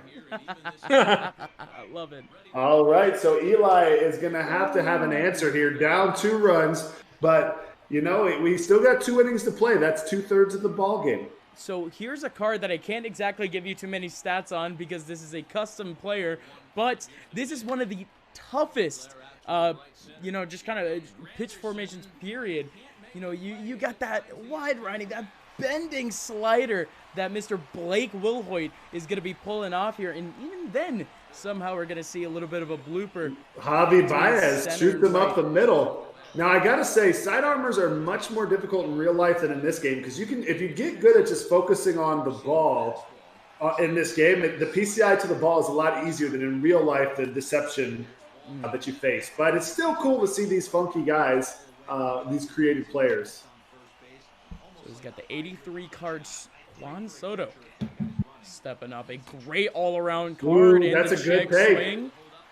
Did he? Ooh, it takes a little while to decide on it. 3-2. This is a big payoff pitch. Let's see it. He's stealing on it and still fouls it off. Jeez, this is another payoff pitch, Gus. 73 speed, too. He's going to be able to get a lot of mileage off of that steal, but it doesn't even matter. That one's going to be a ball wide left. A little bit outside, getting a little wild with the creative player, and we got some action here, but he's still just a ground ball away. We'll see if he decides to bunt like his counterpart did. No, he's swinging, and he lays off one just outside. Wow, another ball. And the confidence of your pitcher just starts waning. Ooh. But he gets the grounder 2-0. Has to go home. What? The 73 speed, that's going to help him out a lot here. And, man, like I mentioned before, the speed on the man is going to help, even though it's not one of the higher speed stats that you can get, one of the more decent. Making his way into home, and that's going to at least reduce 70 is a solid speed stat in this game right here. And he's all over the right-handed side armor. But we got a quick 0-2 count here. And he finally gets a pop-up with first and second. That's got to be an infield fly rule. So just tag everybody up. We're going to have 1 out. Runners on first and second, a 1-run ball game. Gus, it doesn't get much better than this. Answering the 2-run top half inning. No, sir. And here comes that punishing card like I mentioned before. We got that Chris Bryan lefty, but he's up against a righty, so that's going to reduce him down to a 70 rating. But even then, we saw how dangerous he was. Let's see it, though. Oh, that one's close. That's going to bend. Wow. I feel like in this game, you hit so many foul ball homers. It's a joke. They just love to tease you. Uh-oh, that could be 2. Oh, but he doesn't go for 2. Yeah, already. That is interesting. Yeah. Very interesting. He had an opportunity. I mean, in a situation, I mean, that could have turned into a triple play if anything.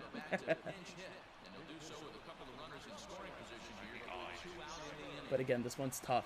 2 outs. Oh! We see the legend. It's happening here, Hunter. Coming in to clutch it out. That is just, and he's going to pinch it. Giancarlo Stanton. If there's any ball out of the ballpark to change the game, it's Giancarlo Stanton. He hits one high and deep to right, but that is not going to get very far. Not very deep. The legend, the hero, Ryan Fearabend. You see it right there. Define. When in danger, you bring the legend. Nobody has touched the Fear brand. Beautiful, beautiful. Nice job, Gus. And we got the Fearabend in. John Franco now coming on, who goes to work. And he will try and quiet things down. He's in there for in it to win it. Back at the top of the order, he's dealing with big, dangerous Joey Gallo. The John Franco lefty is one of the nastiest lefties in the game. There's two different Francos. Is this the diamond or is this the silver Franco? That's a Gus question. That is a Gus question, and I can't answer that just by looking at the lineup. Okay, so it is. That's okay. That's okay. Francos. Either way, he gets the laser missile. Yeah, shift was on, too, defensively. They had him played perfectly. And an opportunity right behind him for Gary Sanchez to swing the bat against the nasty Franco. Yeah, he's got a couple of quick outs. Yeah, 2 quick outs. And this is, you know, if he leaves Fearbrand in, it's at least going to give him a chance to maybe clutch up and time one up just right. You got to hold him here, that's for sure, if you're facing Fearbrand down 1. Yeah, and I'll answer that question earlier for you. That slider is going to be a consistent 84. He also has that screwball coming in. That's going to be the diamond John Franco. Okay, yeah, this is one of the nastiest bullpen arms. One of the best lefties. Chris Bryant, a former Perfect Game All-American. Now we all know what he has done in Chicago with an MVP and a Rookie of the Year award. Oh, that changeup. Yikes. It's like a screwball. It's like they don't even throw that pitch anymore, but they got it all over in this game because the old schoolers, man. A 2-1 score here as we play inning number 3. The screwball. Bitter pitch to deal with. Yeah, it's a lost art in today's game. They just throw splitters now. I'm not sure. What's the difference in a splitter and a screwball? One has a hurt elbow. The other one has a really hurt elbow. Classic. Bryce Harper, this is it, boys. He needs 3 outs to put it to bed. Blake Wilhoit trying to wrap this one up, but it's a 2-1 ball game with Harper leading it off. Escobar behind him. Fearabend, the legend, over Hunter Pence's shoulder, is trying to lock this one down. And he gets hit high to right again, and I think it's just another one of those can of corns, Darren. Fearabend looks so good coming in. It looks so good, you just can't square it up. It's like, I don't know if there's necessarily an answer. It's just, what do you do about that? What do you do about that pitch? Somebody tell me. Eduardo Escobar didn't do much good. 2 in a row, so he gets a knuckleball, then a cutter right under his hands. The Venezuelan who homered 35 times last year in the big leagues. Man, didn't much about at all.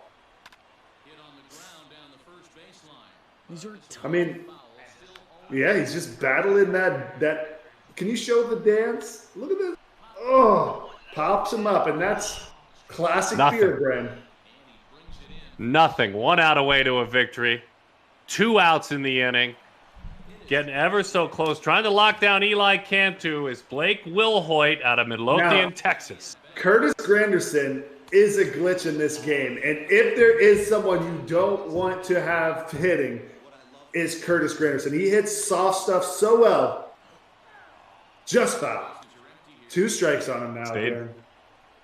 Stayed back as long as he could. The knuckleballer, the lefty deals it. Swing and a miss.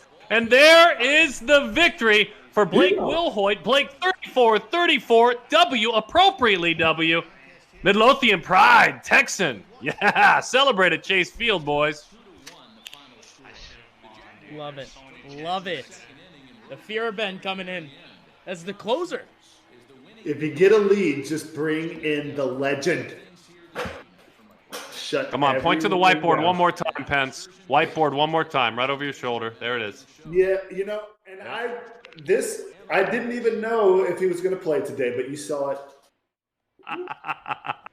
Love it. Oh, that's great. Yeah, I mean, I'm having a ball Fun. of a time just researching all of these cards, because usually when you're in the heat of a moment, you just kind of take it pitch by pitch, hitter by hitter.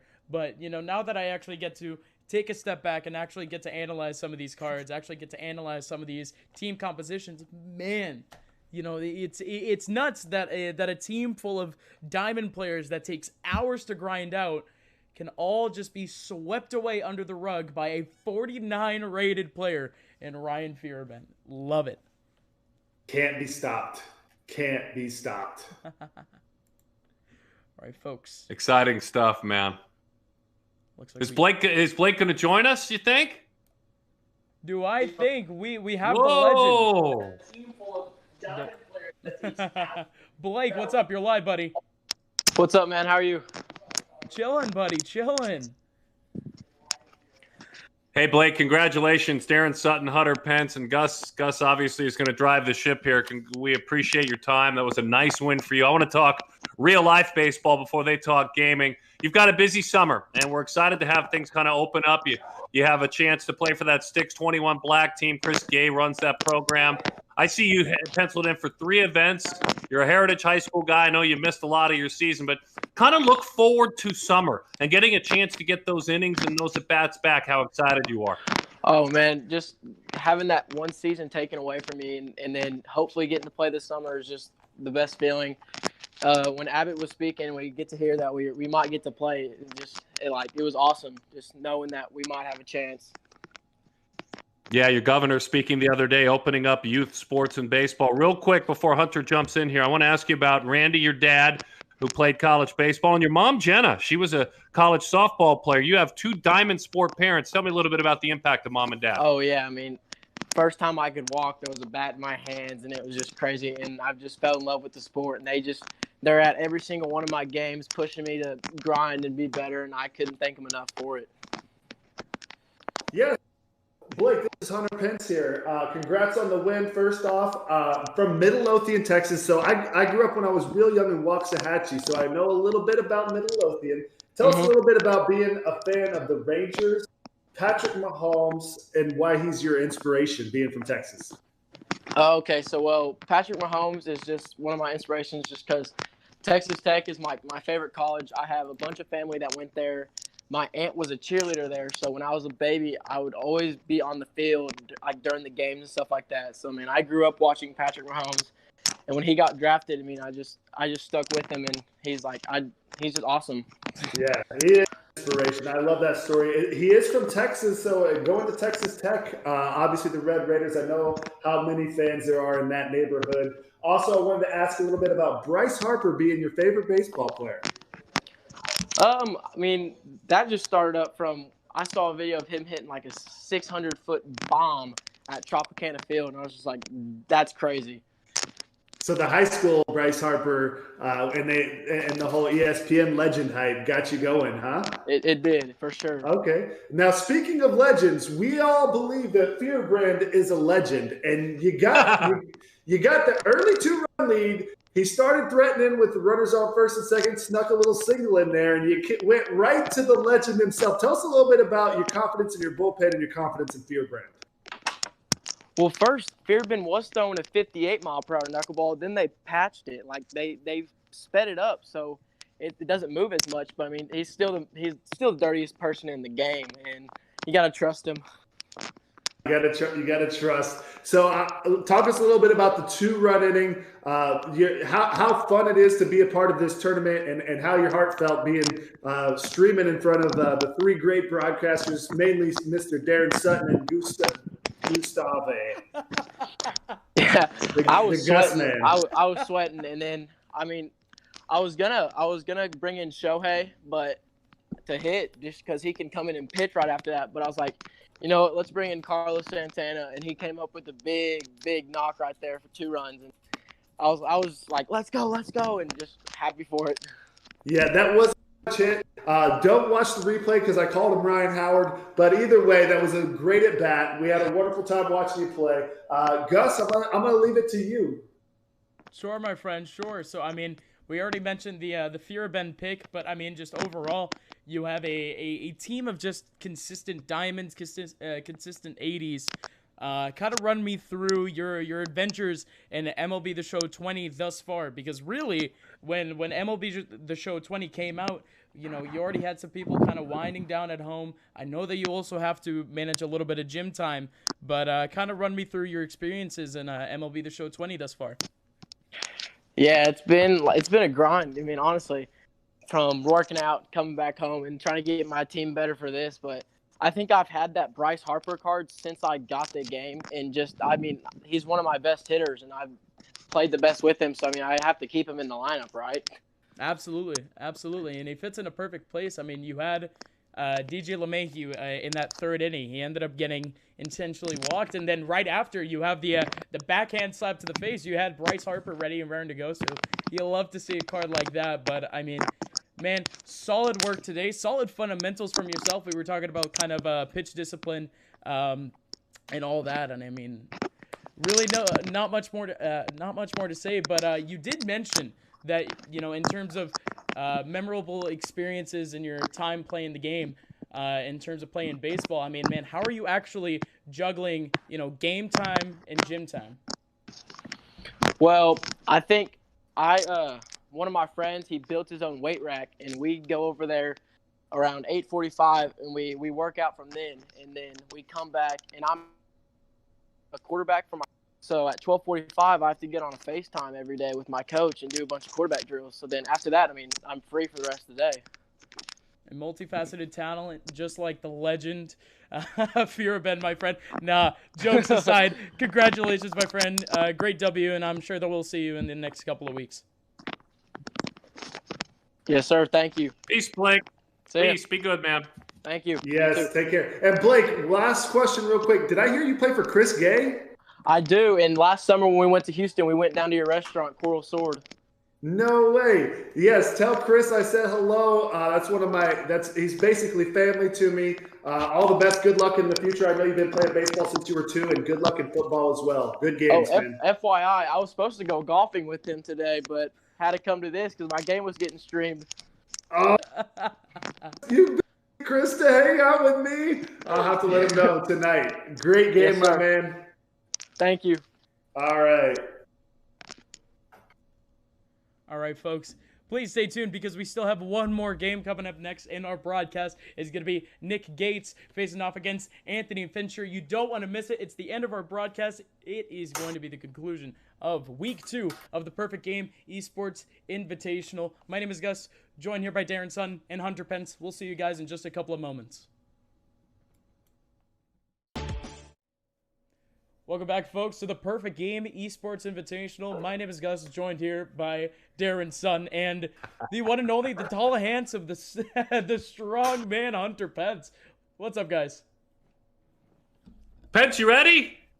I'm ready. Let's go. I'm excited for this matchup between these two young bucks. We got a 13-year-old Nick Gates out of Florida and Anthony Fincher, 16 out of Kansas City. I'm looking forward to finishing strong with another good game of MLB The Show. Yeah, this is a fun matchup. Anthony Fincher has been at a lot of Perfect Game events. He's done so as a pitcher and also position player. He was at PG's big main event showcase last December. You mentioned it, Overland Park, Kansas, just outside of Kansas City. And he's big fella, 6'4". The real-life Fincher. We'll see how he handles himself in the virtual world. But talented guy. Dad played some college football as well. It's a fun man when you talk about the Finch man, the A Finch 99 with who he is. And then Nicholas Gates, future Eagle 21. This is a 25 grad, 13 years old, a catcher. This is a catcher, Pence. He's a guy and Gus who works behind the plate. Nicholas Gates, excited to see him work. Family, dad, thank his dad for his service, went to Oklahoma, but retired military. So a deep family, 25 grad, which means his whole high school career is ahead of him, Nicholas Gates. But I'm excited to see both these guys match up. Let's talk about Yes, the video game. Go ahead. What are Go you ahead, looking? guys. What are you looking for here, Hunter? Because we do have. Yeah, I do. I just wanted to say, and this I could say anytime, but Nick Gates says that he doesn't have a perfect game experience, but the attitude, he says, I'm about to. That's wonderful. That's wonderful. So let's start off with Nick Gates then in his lineup. He's going to start off with Alberto Mondesi up in first, that 85 overall shortstop. Then Dale Murphy, Christian Yelich, an absolute powerhouse of a card. Jeff Bagwell, Aaron Judge, Nick Gates, of course, his own personal card up in sixth. Alex Bredman, DJ LeMahieu. I mean, we actually saw DJ LeMahieu open up a couple of rosters earlier, so seeing him near the bottom is a little bit surprising, but also could just be the ace in a hole, and of course that 9th spot slated for the pitcher. Mitch Garver is at the top of the lineup for Anthony Fincher's team. Garver, of course, catcher, Twins organization. Carlos Gonzalez, veteran, had a wonderful career. Gleyber Torres, the up-and-comer, excited for his future. Jackson, Anthony Rendon, Yordani Alvarez, Willie McCovey, stretch. And I know, Mr. Pence, you had a chance to be around the amazing man, Mr. McCovey, who hurt my dad a lot when he pitched in the big leagues. And Anthony Fincher, there he is, and Blake Snell, 1 through 9, the starting lineup for the Finch man and his A Finch 99 team, guys. Yeah, I got to say, looking at this lineup for Fincher, it's impressive. It looks like he put a lot of dangerous threats late. Those are some big cards late in his lineup, and he kind of threw some, Gleyber Torres in the 3-hole. Granted, it's a great card, and we do call it the Gleyber glitch. That's not a high-ranking card, so interesting strategy here. We'll see how it plays out. Interesting strategy here, Cotton, as ladies and gentlemen, we actually do have our game pretty much ready and ready to go. Hunter, we're already going to be starting off with our Niceville players here in Nick Gates. And oh no, you talk about glitches. You talk about, some pots in the hole. And my friend, we have a little bit of a disconnection issue. So we're just going to have to wait for this game. Oh no. Wait, what happened? An internet issue between the two players. They're going to restart the game. We'll be back in a flash. We get a little more time to talk about these two players. Yes, sir. And that attitude. Nick Gates hasn't been in a perfect game, but about to. 13-year-old catcher. Obviously, his favorite team and player, which is kind of strange being from Florida, is the Anaheim Angels and Mike Trout. Right.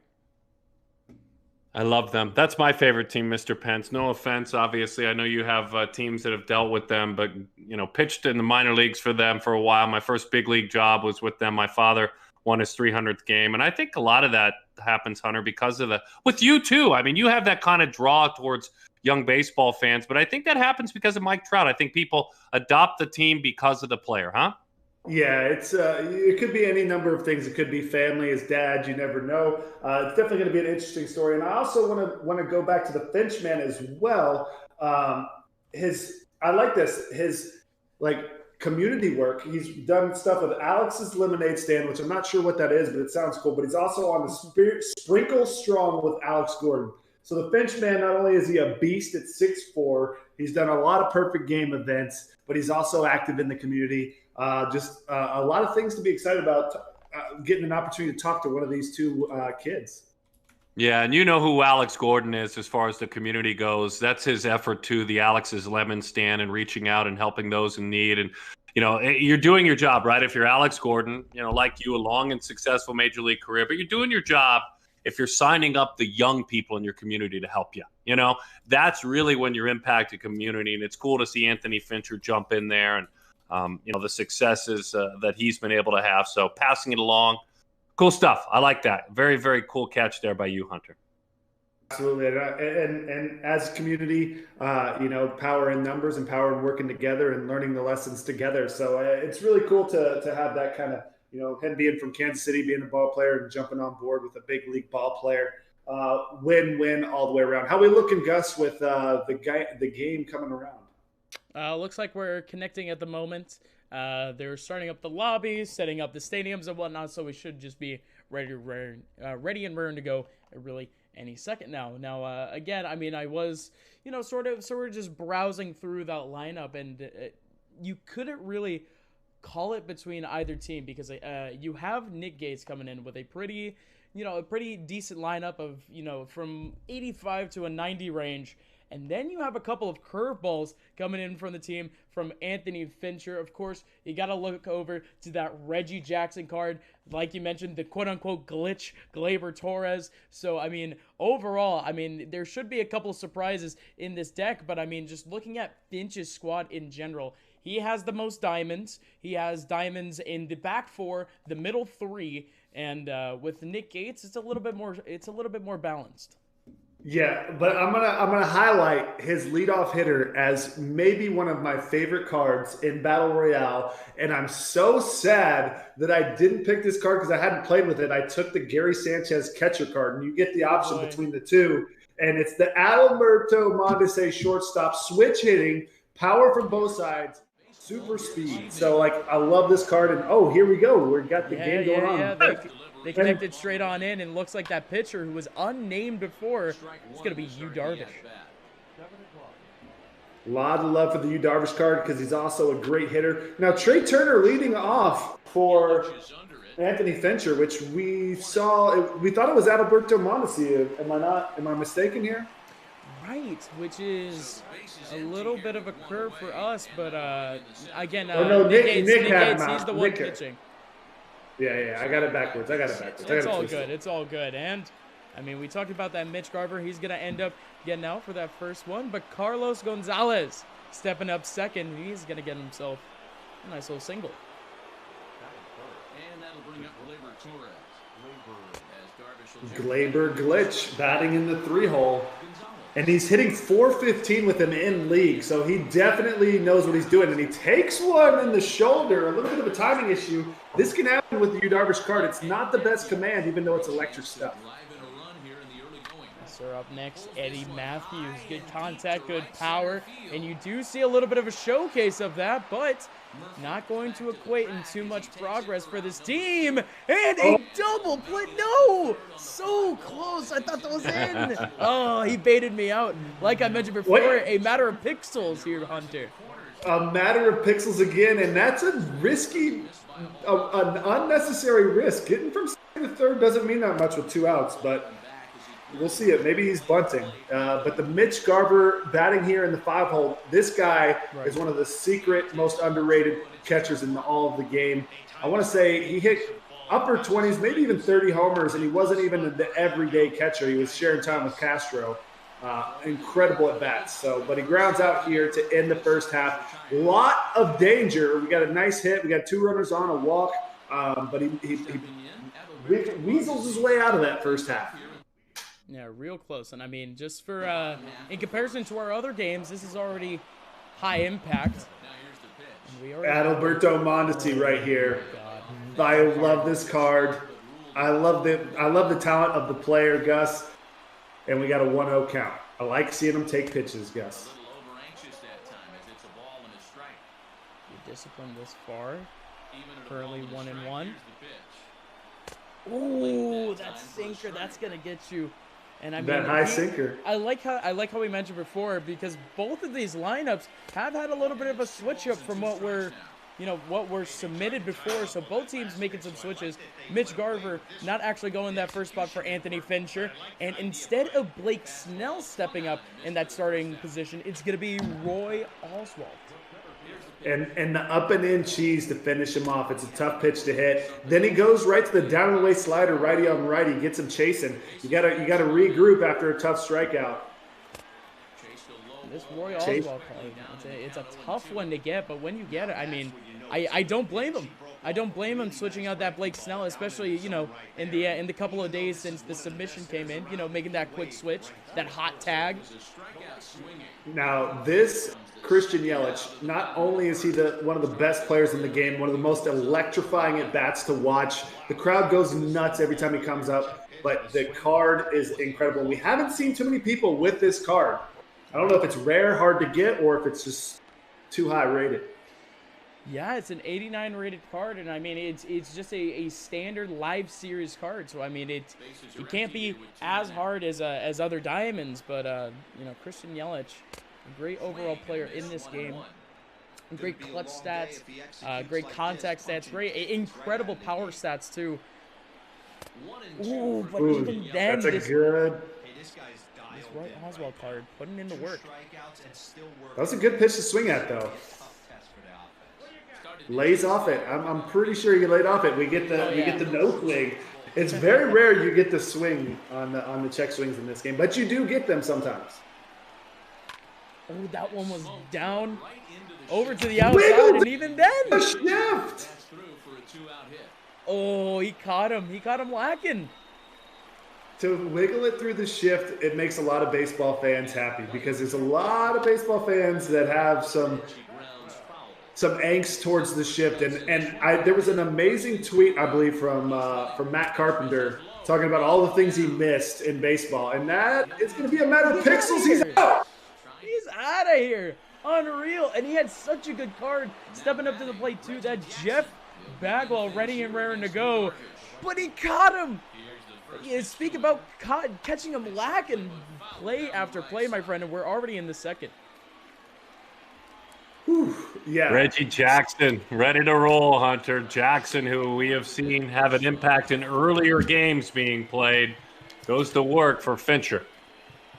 Now, I love the Finch man's strategy here. Having Gleyber Torres in the 3-hole, Reggie Jackson in the 4-hole, so he's trying to get to the pin more than he's trying to get after him the first inning.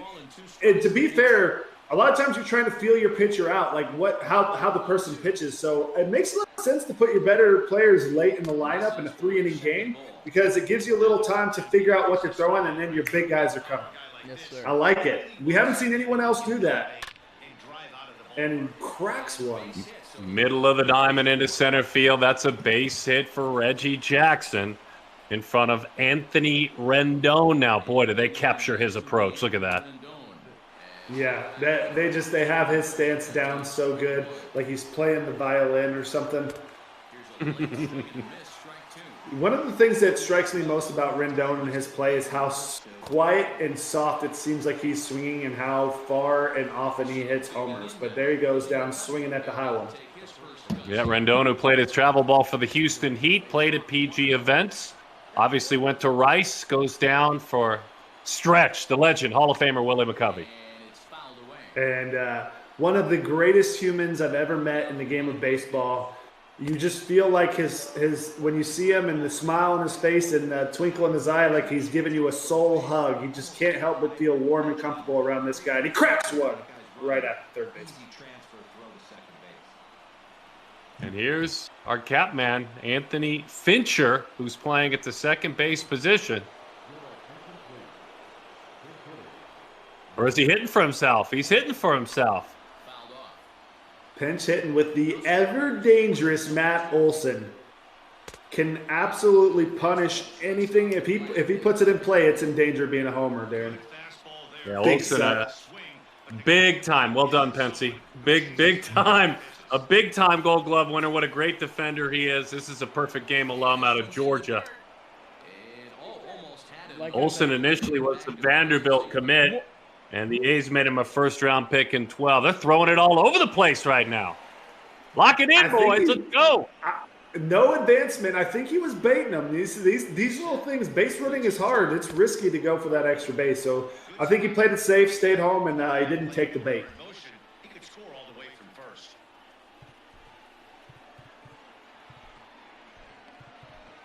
Warming up the pen here, looks like. He's bringing in Betances. Big Dylan Betances. Yeah, and Dylan Betances, obviously in real life, well, he finishes the job really quick. They only gave him a 70. He was hurt last year, but he's a 79, silver, but it's one of the best bullpen arms in the game. It's just electric stuff, just a little bit hard to command, that's all.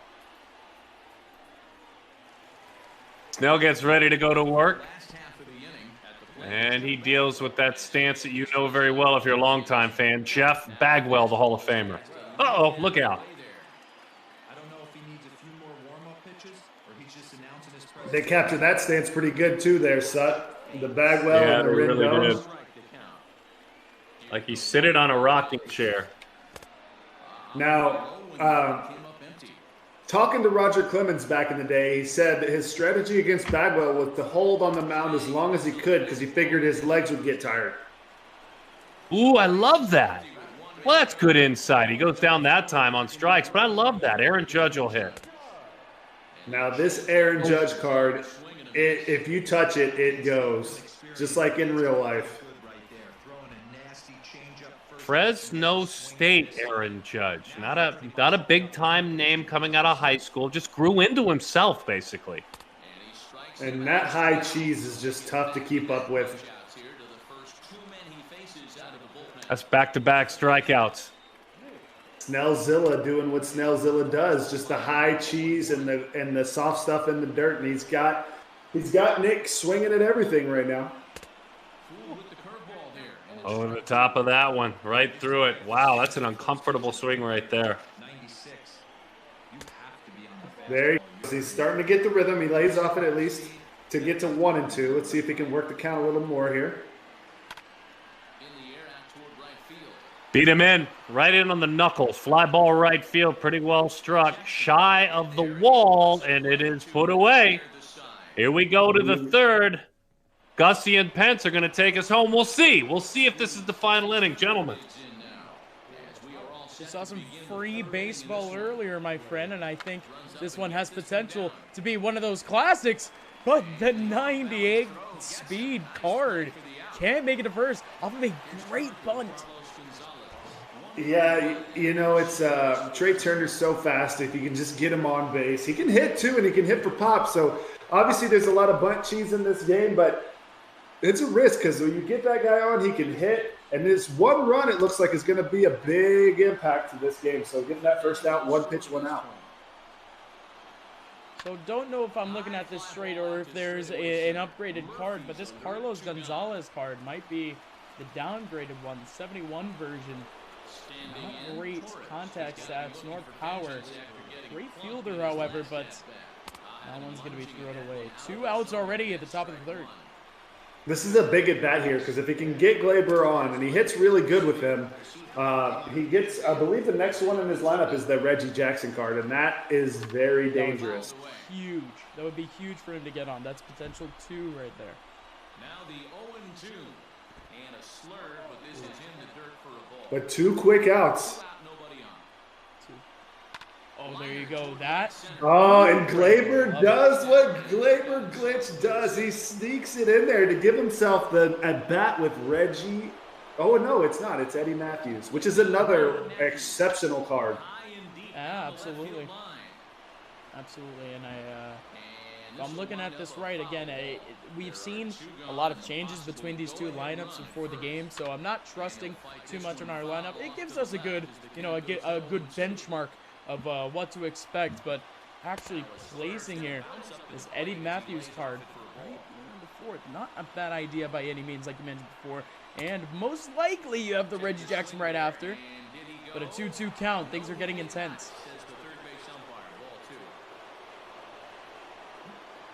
I like that he's putting the pressure on him with 2 outs. As we always say, never give up. This is if you can scratch one across, 2 outs, 2 strikes, and he gets a man aboard. But Betances puts him away with the high slur. Oh my God, that played with his heart. That one was looking like it was going deep outside, but instead dips right on in. And the Alex Bregman card is I have this card, and I played with it a lot. And to me, Bregman. There he gets it out. I haven't had much success with it, and I feel like he's such a good hitter in real life. His card just hasn't done it for me, and it's a really high-rated card. Right. I mean, incredible fielding stats, but in terms of batting, again, great contact, but you're not exactly going to get too much mileage out of it in terms of power hitting. So, I don't know. And there you go, DJ LeMahieu. I played against him for so long in Colorado, and that's what he does. He just purely finds a way to get hits. That's a card that plays like the real-life player. Snuck one in there, and let's see if he can make something happen here in the bottom of the third, looking for a walk-off. Now we finally see a card that I personally have. It's the Andrew Jones 84 card. Beautiful lefty stats here. And, I mean, let's see if he can pull it off, because if I'm not mistaken, man, he's about to go real deep. And, again, 1 out, already 1 man on base. You only need a single run to actually make it through. But unreal. That card doesn't get him any mileage. 2 outs You down. got to put the ball in play, the card to play. When you're striking out, you can't blame it on the card. A bunt! Wait, what? What? He throws it away! He throws it away! No way! Unreal. Walk us off, Gus. Walk us off right here. I can't believe it. I can't believe it. So now you have Dale Murphy stepping up. If you were right, the word would be to bunt with 2 outs in a row on first in the bottom of a like everything was horrible, and he throws it away and it works out for him. Take the strategy of the game. Whoa, the check swing. He throws the ball away. Everyone advances. 2 He throws players the ball away in again. scoring position. Defensive errors all over the place. All right, we need to regroup here. Nick. 1 and 2 count. He just needs 1 strike. The And he's bunt. gonna bunt again. No way. No chance. No, not a chance. He tries to cheese it again, but 70 speed is not going to be able to cheese you out a bunt there. That was a rough decision to say the very least. Wow, So gentlemen. much ice. Here we go. Will Smith ready to go into the 4th inning, and let's see if this, in fact, is our final inning. We saw that Andrew Jones card played a while ago. His son, a great prospect, a 22 grad, will be a perfect game All-American in a few years and a high draft pick. Is that right? Finch. How old is his son? He's a 22 grad, so he's heading into his junior year out of Georgia. Boy, look at that, just flutter in there. Smith against Garver. You talked about Garver's power with the Twins. Absolutely. And that's not an easy ballpark to have power. And I saw him go in opposite field, just making it look small. This is a strong man. Anthony Finch out of Overland Park, Kansas, throwing Will Smith. Hunter, jump back in. Yeah, Will Smith, a good teammate of mine, one of the funniest guys. He comes with a lot of passion. Closed out really well for the Giants. Was an all-star last year. Nasty slider.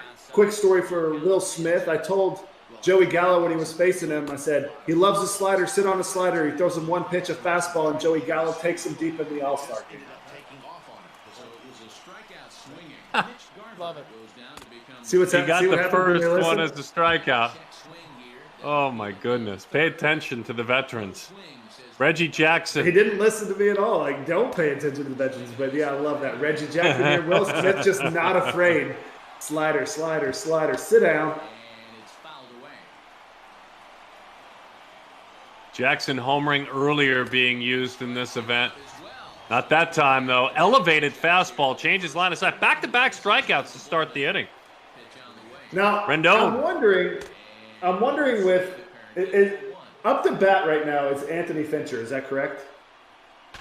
Yes. Yeah, Okay, A. Finch 99. All right. Never mind then. Okay. We'll file that away.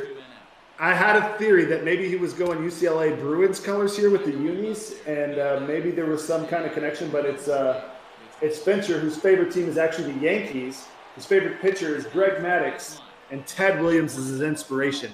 Kind of impressive that these young guys have such old-timer inspirations. My goodness, what an inning that was for your former teammate. Are you kidding me? He struck out the Pence. Big Willie, slider. Sit down. Christian Yelich, perfect game alum. For a couple of years, he was so active on the youth circuit. We saw him a bunch. 2010 graduate. First round. Ooh, what the? Yikes, that is uncomfortable. You don't see Yelich swing like that too often in the game. He's got one of the best disciplined approaches I've ever seen. He was in the big leagues around 19-ish years old, and it's been fun to watch his whole career, that's for sure. Yeah, he went after that one, offered it that, so a foul ball, strike 3 on a bunt attempt with 2 strikes. Yeah, Nick Gates, he really likes the bunt attack here. Let it eat, Nick. There you go. Roll to the right side. Jeff Bagwell against Ian Snell. That's the second out of the inning. Say check out the swag on his bat. He's got the red, white camouflage bat. And I'm not even sure how you unlock something like that, but I've never seen anyone with quite that bat. Hey, either this hitter needs a cup of coffee. Boy, does Snell hide the ball well. Late swings, uncomfortable swings. Judge in the hole 0-2. 2 out, nobody on. Snell, this Snell Two-strike card has pitch been- from Snell. Wow. Unbelievable. Both pitchers owning that 4th inning. They owned it. Gus, take the 5th, sir. Got him looking, my friend. And I mean, you mentioned that Aaron Judge card. You touch it and it goes. But I mean, didn't even get a chance. Snell just dialing it in for 2. It's been 2 solid innings of work from Snell. So he's going to bring on the 83 Roberto Osuna. Good control card and a stinger of a 4-seam fastball. It's hard for me to fathom him being an 83 card, whereas he's one of the best closers in the game. But you know, it's tough. These ratings are tough. Not even a diamond either, a gold card. So I mean, that is, I mean, a very budget-oriented option for a lot of players out there. Yeah, I'll say, based on Osuna in real life, he's got tremendous command of 3+ pitches. So if that's a gold, I guess Will Smith's a gold as well. And these are some of the premier closers of today. So we already have one down, and man, just looking at the box score period, this hurts me a little bit considering what we had in the bottom of the 3rd. Now here we go. Carlos Correa chiming in at 9th, replacing the pitcher. Yeah, that's interesting. Carlos Correa on his bench. This is another electric card. Yes, sir. But we got a quick 0-2. Pitching and defense. Yeah, incredible fielding stats for his rating. An 83. I mean, in any other respect, this would be a diamond card, but Carlos Correa going deep, right? Gonna hit the wall. Oh, it's gonna hit the wall. No, Not only that, but the fielder bobbles it. Opportunity for a triple. Oh, and he'll get there comfortably, my friend. Yeah, that was just a good piece of hitting. Just like you see with Carlos Correa, he's very good with the inside out. And we got an opportunity for our first run of the game here, Gus. Big opportunity with Trey Turner, and we've already seen the cheese with him with 1 out in. He went for the bunt? What's going on? What? No! The misinput! He ended up going wide left right when the batter was going in. He didn't even have to move his joystick there, Hunter. Oh, Gus. I feel like going 5 innings, you can't get any better than a steal of home on a potential suicide squeeze. Trey Turner almost going deep, too. The panic is real, and now he can relax and just swing away with the big Trey Turner. I'm telling you, this card has pop. The dam has flooded, my friend, and now an opportunity for that Trey Turner card to to make some magic. I mean, we saw him going for the bunt too. He actually ended up missing out on the bunt, so that's what allowed, the opportunity to catch off the steal. But even then, just we mentioned that the defensive error. Yeah, hate to see it. And now an opportunity here for our New York man to actually make his way through. Oh, and a line drive out right up the middle. Well, he got 1 run. Can he hold him here? The shenanigans, they play out in MLB The Show in ways you could never expect. Unreal. All right. I love Big Seth's reaction. Me and him are both just like. All right, he's going back knee on a fastball right down the middle. Future is bright here for Nick Gates. He does have pretty deep lineup here in the 6, 7, and 8 spots. With his own creative character here from the show. Gotta be Nick Gates. And the check swing. Not gonna call it 2-2 count. Count back. See it happen. The 13-year-old out of Florida. And a tough slider. Ooh. Man. I haven't even looked at this this Nick Anderson card yet. An 81. Chiming on in, and I mean, not much time to look at it because, I mean, you're already going to have pinch hitter chiming on in. Oh. Yeah, the Nick Anderson card, I feel like has some pretty decent stats. I've hit well off of it and pitched bad with it, personally. So this is... This one is so tough. Joey Gallo. I mean, you talk about cards in this game that you mentioned earlier with Aaron Judge. He touches it, it goes. And Joey Gallo is just one of them. He didn't get any of it, though. Yeah, and he doesn't have a ton of contact, the Joey Gallo card. He has a lot of power. But DJ LeMahieu, his last hope. There we go. His last hope right here. It's those high ones that play with your soul here, Hunter. 2 strikes down to his last strike. We've seen it happen before, and he chases the sinker in to close out the victory for big Anthony Finch. Hard-fought W there, my friend. And, I mean, talk about an ecstatic ending. And a accidental squeeze steal of home is what brings home the victory for Finch. Wow, what a craziness all around with bunts and balls thrown away, and it ends up being just a steal of home. Yeah, and the fun part about it is it's a guy who was on his bench, one of the best players in baseball, and I'm sure one of the best players in MLB The Show 20, and Carlos Correa, PG All-American. I need to mention that, but you know, here comes Correa into the game. He triples to the right field corner, which you've seen in real life a bunch, Hunter. You've seen him use the whole part of the ballpark, and then a bit of a glitchy, unique steal of home, man. There's your game. I mean, that was a crazy end. Yeah, absolutely excitement. And like you said, Correa has that unbelievable bat path that just like you see those beautiful line drives to right. So even to see it in the game, it just feels good as a baseball fan. Yes, sir. Yes, sir. So, I mean, that was, I mean, we already talked about extra innings earlier, but like Hunter coming in kind of in your not only real life baseball experience, but also with some time here in MLB.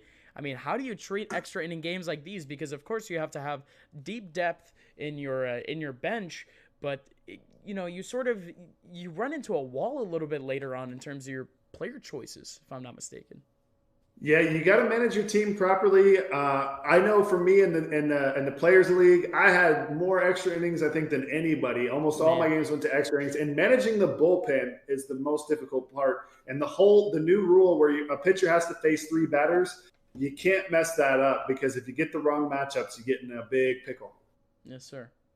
Yes, sir. So fun afternoon and evening of games, by the way, guys. I mean, these different age groups of athletes that have jumped in and started gaming. This was a lot of fun to communicate with them, seeing them battle. Heck, we had a dad whose son's a really good player play earlier. It's been a fun day in this event. It's a great event personally. You know, for me, selfishly, I know Hunter and Gus, this is your meat and potatoes, but this is really a fun day getting to know these kids and watching them battle. Yes, sir. And our reaction here isn't done just yet, as we still do have one more treat for the fans out there. It's our boy Finch. All right, let's see here. All right, Mr. A. Finch, you're live. What's up, my friend? Oh no, he ended up disconnecting. He'll come back though. What's up, Finchy? You're live. Yeah. Welcome. All right. What's up, man? Hey, Anthony, thanks for hanging out. Darren Sutton, Hunter Pence. Gus is with us as well. I'm gonna warm you up a little bit, and I'd like to know who you are as a player. Blue Valley High School, Tony Scardino, the coach there. You're just outside of Kansas City, but look, I was at the PG main event right around Christmas last year. Saw you work, saw you tunnel your slider well. I've seen you at a couple of different events, all the way back to like a 14U PG Series Classic. You got a lot of size, which means you're going to keep coming into yourself at 6'4". In your mind, who are you as a baseball player at this point? You're a 22 grad. Well, I really like hitting, and I really like pitching, and I'm pretty fast, so I can usually play the outfield. I don't know. I think I like pitch. I like pitching the best, but hitting is so fun. It's definitely the all-time conundrum when you're good at both, and a lot of players are, especially with your size, a good arm, and hitting is so fun. It's going to be definitely a tough decision. But your favorite team is the Yankees, even though you're from Kansas City, and your favorite player is Greg Maddux. Can you talk a little bit about why you're a Yankees fan and how Greg Maddux became your favorite player? Well, my dad is from Long Island, so automatically get to be a Yankee fan. And then I really like Greg Maddux because we're pretty similar in pitching style. So your location slider. What do you find similar between you two? Do you have a lot of movement with a lot of your pitches? Yeah, a lot more movement, a lot more control based, a lot of weak contact production. And then being a Yankees fan, your inspiration is Ted Williams. Tell me a little bit about that. Well, as much as I love Babe Ruth, Ted Williams, if he didn't go to the military, he was probably going to be better than Babe Ruth. But I really like Babe Ruth, but I don't know. I really like Ted Williams a lot better for some reason. Yeah, when you just think of the hype is in his thing around him and stuff, and I don't know. He's pretty. I don't know. I guess you could say he gets looked over a lot, but I don't know. I really like him. Like his hitting style, everything, the way he plays the game is great. Absolutely, and I think a lot of people, especially with the changing of the game now, he was calling it an upswing, even though apparently he wanted to say swing up, and now the swing up is what everyone's doing. That's changed the game. Ted Williams, obviously, way ahead of his time. Incredible. I want to also ask you a little bit about Ross's Lemonade Stand and Sprinkle Strong with Alex Gordon. It sounds like you're involved in the community as well. Tell us a little bit about that. So this is kind of hard for me to talk about, but I think it was my 11U season. My teammate Jacob Sprinkle got leukemia, and what happened was I can't remember if our team reached out to Alex Gordon or if Alex Gordon reached out to us, and basically we did Alex's Lemonade Stand to like raise money for his cancer stuff, and he ended up beating it, so that was good. Well, I think that's pretty amazing story, actually, Anthony, that you guys are supporting him, that your major league team is supporting him, and coming together like that is what community and what being a teammate and being a part of the baseball family is all about. Absolutely want to throw you some credit there and some love because that inspires me as well. And lastly, let's talk about the squeeze play that you missed the bunt and score the run. How did you feel in the fifth inning right there to get that lead run? Not a clue. Like, I had no idea what was going on. Neither. Like, I've seen some crazy stuff with like players not locking onto the ball and stuff, and Willie McCovey perfect flying out. But I don't know, seeing like a squeeze and then like Buster Posey, whoever he had behind the plate, like running away from home plate. Like, I don't think I've ever seen that before. So did you have that moment? You're live on stream and you miss the bunt. Are you like, no, yes, because that's kind of felt. Yeah, at first I was just like, oh crap, I'm gonna end up being in extras for a while, and I was getting hungry too. I was just us too. I was so happy when that run scored, but then I felt so bad for the kid I was playing against. Well, Gus, you want to take it home, my friend? Man, you guys ran through it all, but I got to tell you, I mean, just kind of running through your entire lineup there near the end. I mean, how do you even treat extra inning games in Diamond Dynasty? Do you have sort of a set flow chart in a sense, which players you want to go with certain situations and which players you want to go with in those situations? With like extra innings and stuff, I don't know. Usually, I'm usually pretty good at like keeping it a low run scoring environment. So I usually just have to get like a few runs, and then I can just like leave my starter in for 8 innings, and then bring in a reliever to shut it down. But like when I get to extra innings, I always warm up a starter and a reliever, because I don't want to use my entire bullpen in one game. So I'll end up warming up a starter that hasn't pitched yet, and then I wasn't planning on using and pitching anytime soon. and he can just eat up a few innings, and hopefully I score some runs by then. Gotcha. Let's wind it all down. So run me through kind of your history with MLB The Show, because you looked mechanically there, my friend. I mean, I just want to know how long you've been playing the game, your experience in the past couple of months playing the game, especially because of the fact that at least now you've had a little bit more time, and you're not only playing the game, but you're also trying to manage up that gym time, training up for when baseball comes back.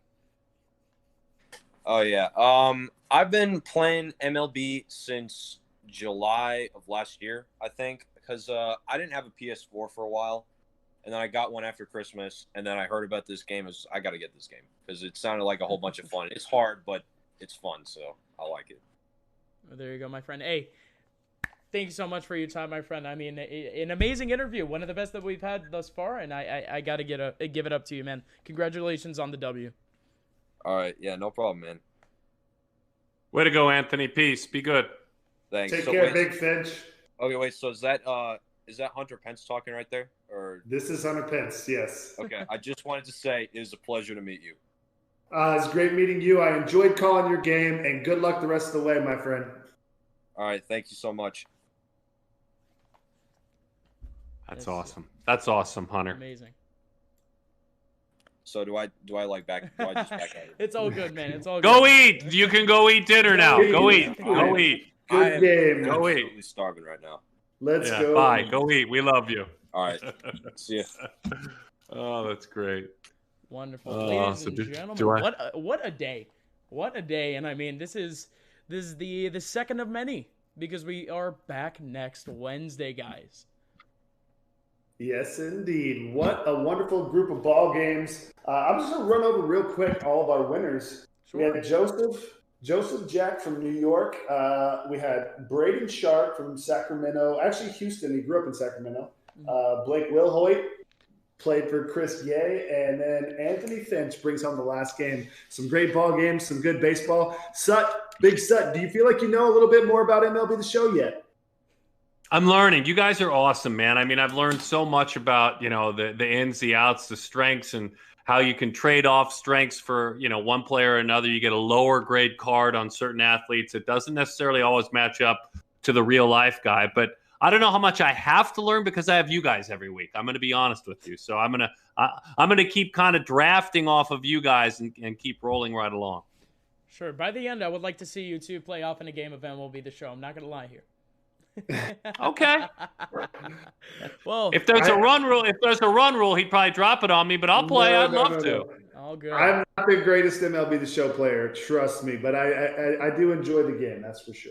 Oh, there you go. Also wanted to give a little bit of an honorable mention to our man Eli, who didn't get to play on stream earlier today. He really did want to, but he ended up winning out his game by forfeit, by a DQ, so we might see him in the next couple of weeks be able to showcase his skill and be able to tell his little baseball story here for the stream. But ladies and gentlemen, it has been an absolute pleasure. But like I mentioned before, you guys can catch some more Perfect Game MLB The Show action every single Wednesday here on perfectgame.tv or over on Twitch at twitch.tv/officialegf.